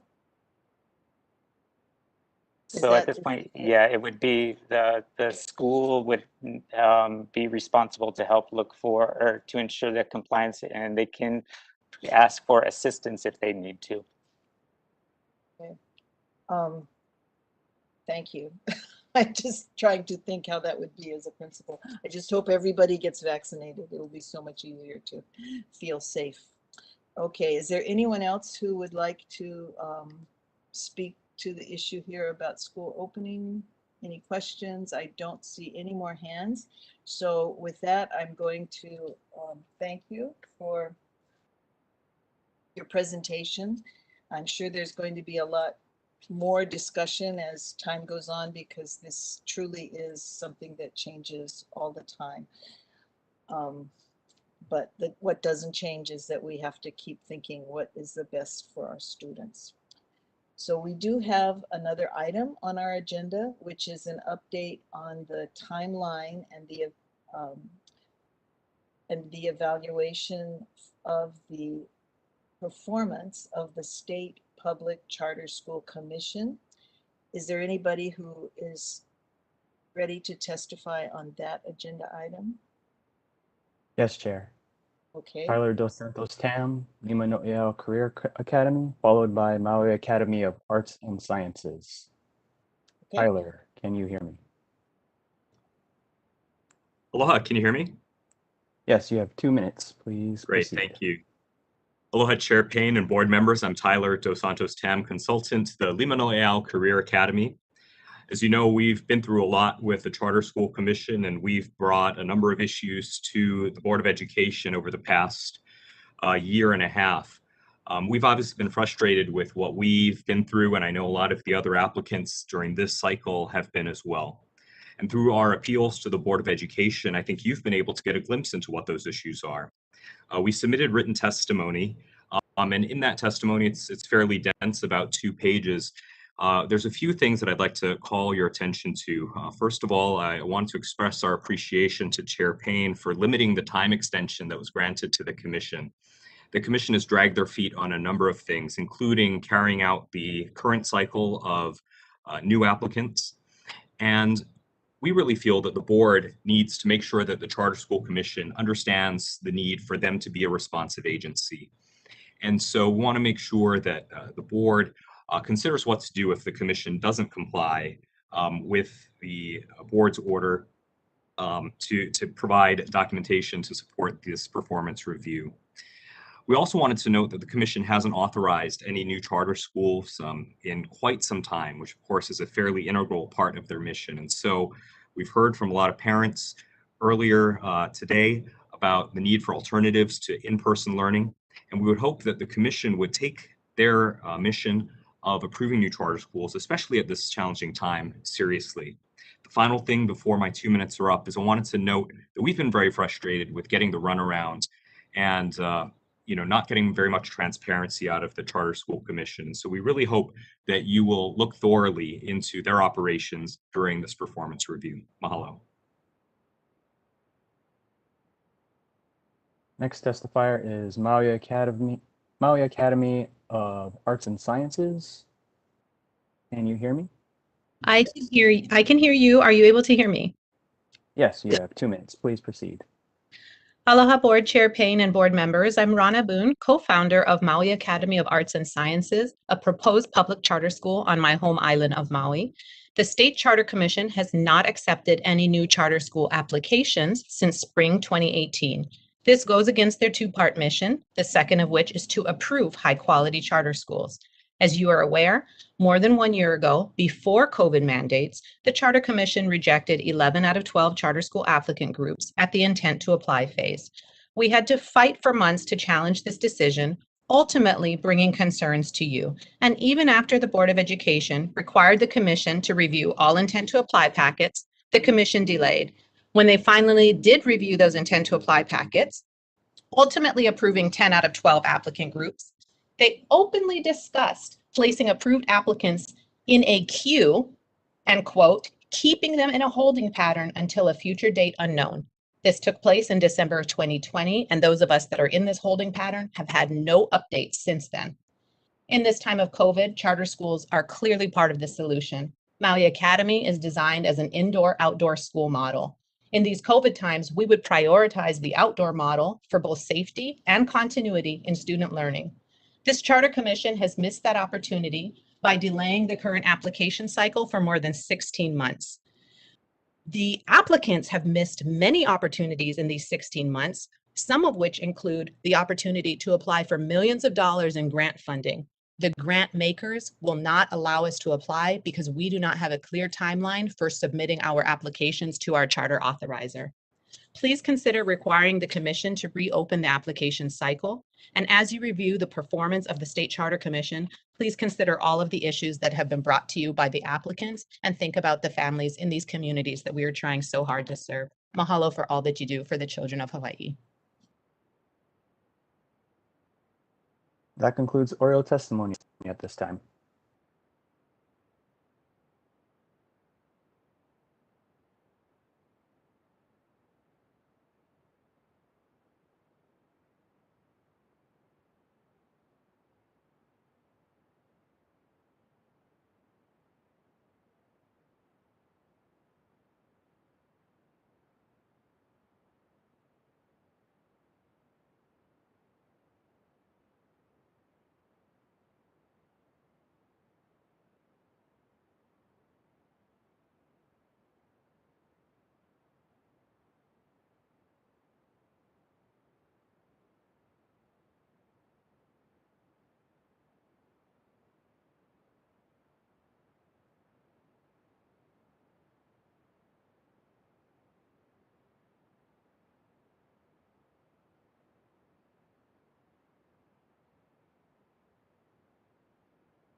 Do we have anyone testifying at the end of the meeting?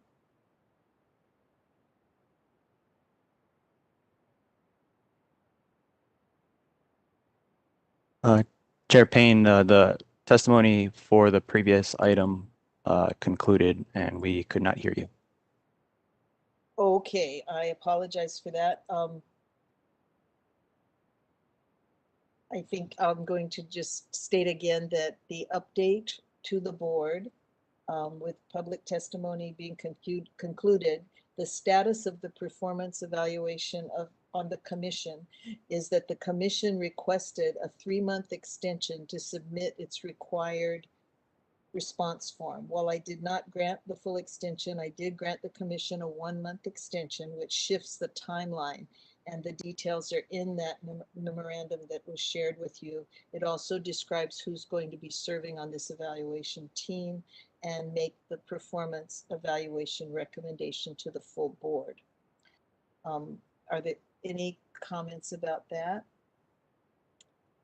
Okay, seeing none, we will move to the last item on our agenda item. Is there any late testimony? Yes, Chair Payne. Burke Burnett, followed by Paula Adams, followed by 3333, followed by Carl Friedel. Burke Burnett, can you hear me? Yes, hello, yes, can you hear me? Yes, you have 2 minutes. Please proceed. Aloha kako, I'm Burke Burnett from Hawaii for a safe return to schools. First of all, we submitted a open letter to the BOE and Governor Ige, and we submitted a version of that under very short notice, but duly submitted before the time limit, and I'm not sure that it was added to the official record. But it's signed by nearly 500 individuals, and so I hope that can be later added to the official record of this meeting. Look, we are aware of hundreds of reports of health and safety guidelines that are not being followed, not proper masking, social distancing not being enforced in schools. There's inadequate exposure notifications from schools. Mr. Hayashi claimed that there are no documented clusters in schools. How would he know? DOH contact tracers are overwhelmed, and they've outsourced contact tracing to individual schools who do not have adequate training to do that. And to the extent that they do, given the pressure from the top, they have every incentive not to find what they do not want to find that would be inconvenient for them. There's so many instances that are documented, that we have documented of unsafe school reopening. You know, the distance learning, lack of distance learning options, we have hundreds of parents who are scared and outraged that they do not have the options for distance learning, and that there's no ability to change back once they commit to distance learning, once conditions hopefully become safer. We should have some flexibility to allow going back to in-person and going back to distance learning. It's unacceptable. You know, I know we're all supposed to exercise aloha and be congenial to each other, but in a time when we have children in the ICU, we have hospital beds that are completely maxed out, it is time to tell the truth. Just saying that schools are safe does not make it so. DOE leadership is blowing smoke to hide their inability to ensure a safe return. We have the DOE is lying to you, board. And unless you exercise your fiduciary responsibilities to ground truth their claims, you will also be complicit in the current manifestly unsafe school reopening. Lies and incompetence are the current DOA operating system for reopening schools. And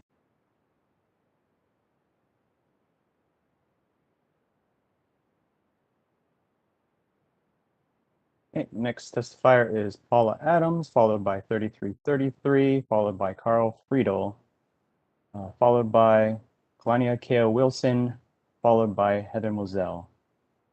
Paula Adams is not connected, so moving on. 3333 is not connected. Carl Friedel is not connected. Kalania Kea Wilson is not connected. Heather Moselle testifying on item 6A on the opening of schools. Can you hear me?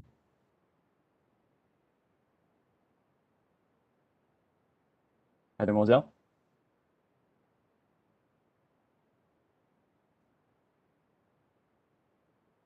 You need to unmute me. There we go. Okay, thank you for unmuting me. Can you hear me? We can hear okay? you. Yes, we can hear Right you. You on, have 2 thank minutes. you. Please proceed. I appreciate that. Thank you very much. I humbly ask the board to consider this scenario. If two parents who work in the tourism industry have to go to work on Monday to feed their family and pay their rent, but they have children whose schools have shut down due to the pandemic, where do these kids go? Do they stay home alone or with siblings? Do the parents have to scramble to find a childcare provider? Can they afford one? Will those kids have to help each other with distance learning? Do they have access to internet, devices, breakfast? The haves will. They will have parents who can take all the steps to help them transition to full distance as smoothly as possible if schools shut down. They'll hire nannies, tutors, or stay home or quit their jobs. I know this because I am a have, but I am writing this testimony and sharing it today because there are have-nots, and they will suffer if our DOE, HSTA, and government officials are unable to find a way to facilitate safe in-person learning for these students through a negotiated agreement. Teachers have clearly said they need adequate ventilation in classrooms. Please give it to them. Buy the required equipment, build outdoor classrooms, start putting up tents. I have a hard time understanding why this did not already happen. This feels like 2020 2.0. Here we are reliving this nightmare. I cannot understand. How is it we welcome tourists in droves? Water parks and restaurants are packed full with hundreds of maskless strangers, but parents and teachers still have unanswered safety concerns about adequate ventilation, PPE, efficient contact tracing, and clear health safety protocols for our schools. Next to hospitals, schools are arguably the most vital institution in our society. Please prioritize our teachers and students' safety and well-being. Create together an MOU which facilitates safe in-person learning, and for those at high risk unable to be vaccinated, pair distance learning teachers with distance learning students. Hawaii teachers need to be able to teach our students, yet they can't be expected to do multiple formats at the same time. So please pair distance students with distance teachers. Use funds to create teacher slots specifically for this purpose. Thank you.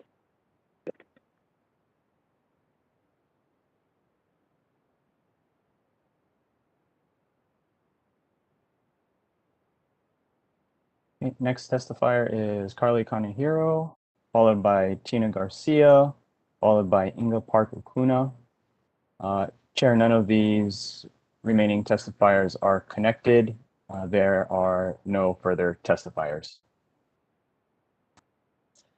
Thank you, and thank you to everyone who shared with us today. Thank you to the board members for your endurance and stamina through this long day, and to the staff, Keith, and your staff who stayed with us too and answered our questions. This is a continuing conversation that we recognize we're not leaving with everyone satisfied with the answers. I just want to reassure you that we heard you and that we are going to be having further discussions on your concerns. So thank you very much. And with that, no further business. The meeting is adjourned at 5:47.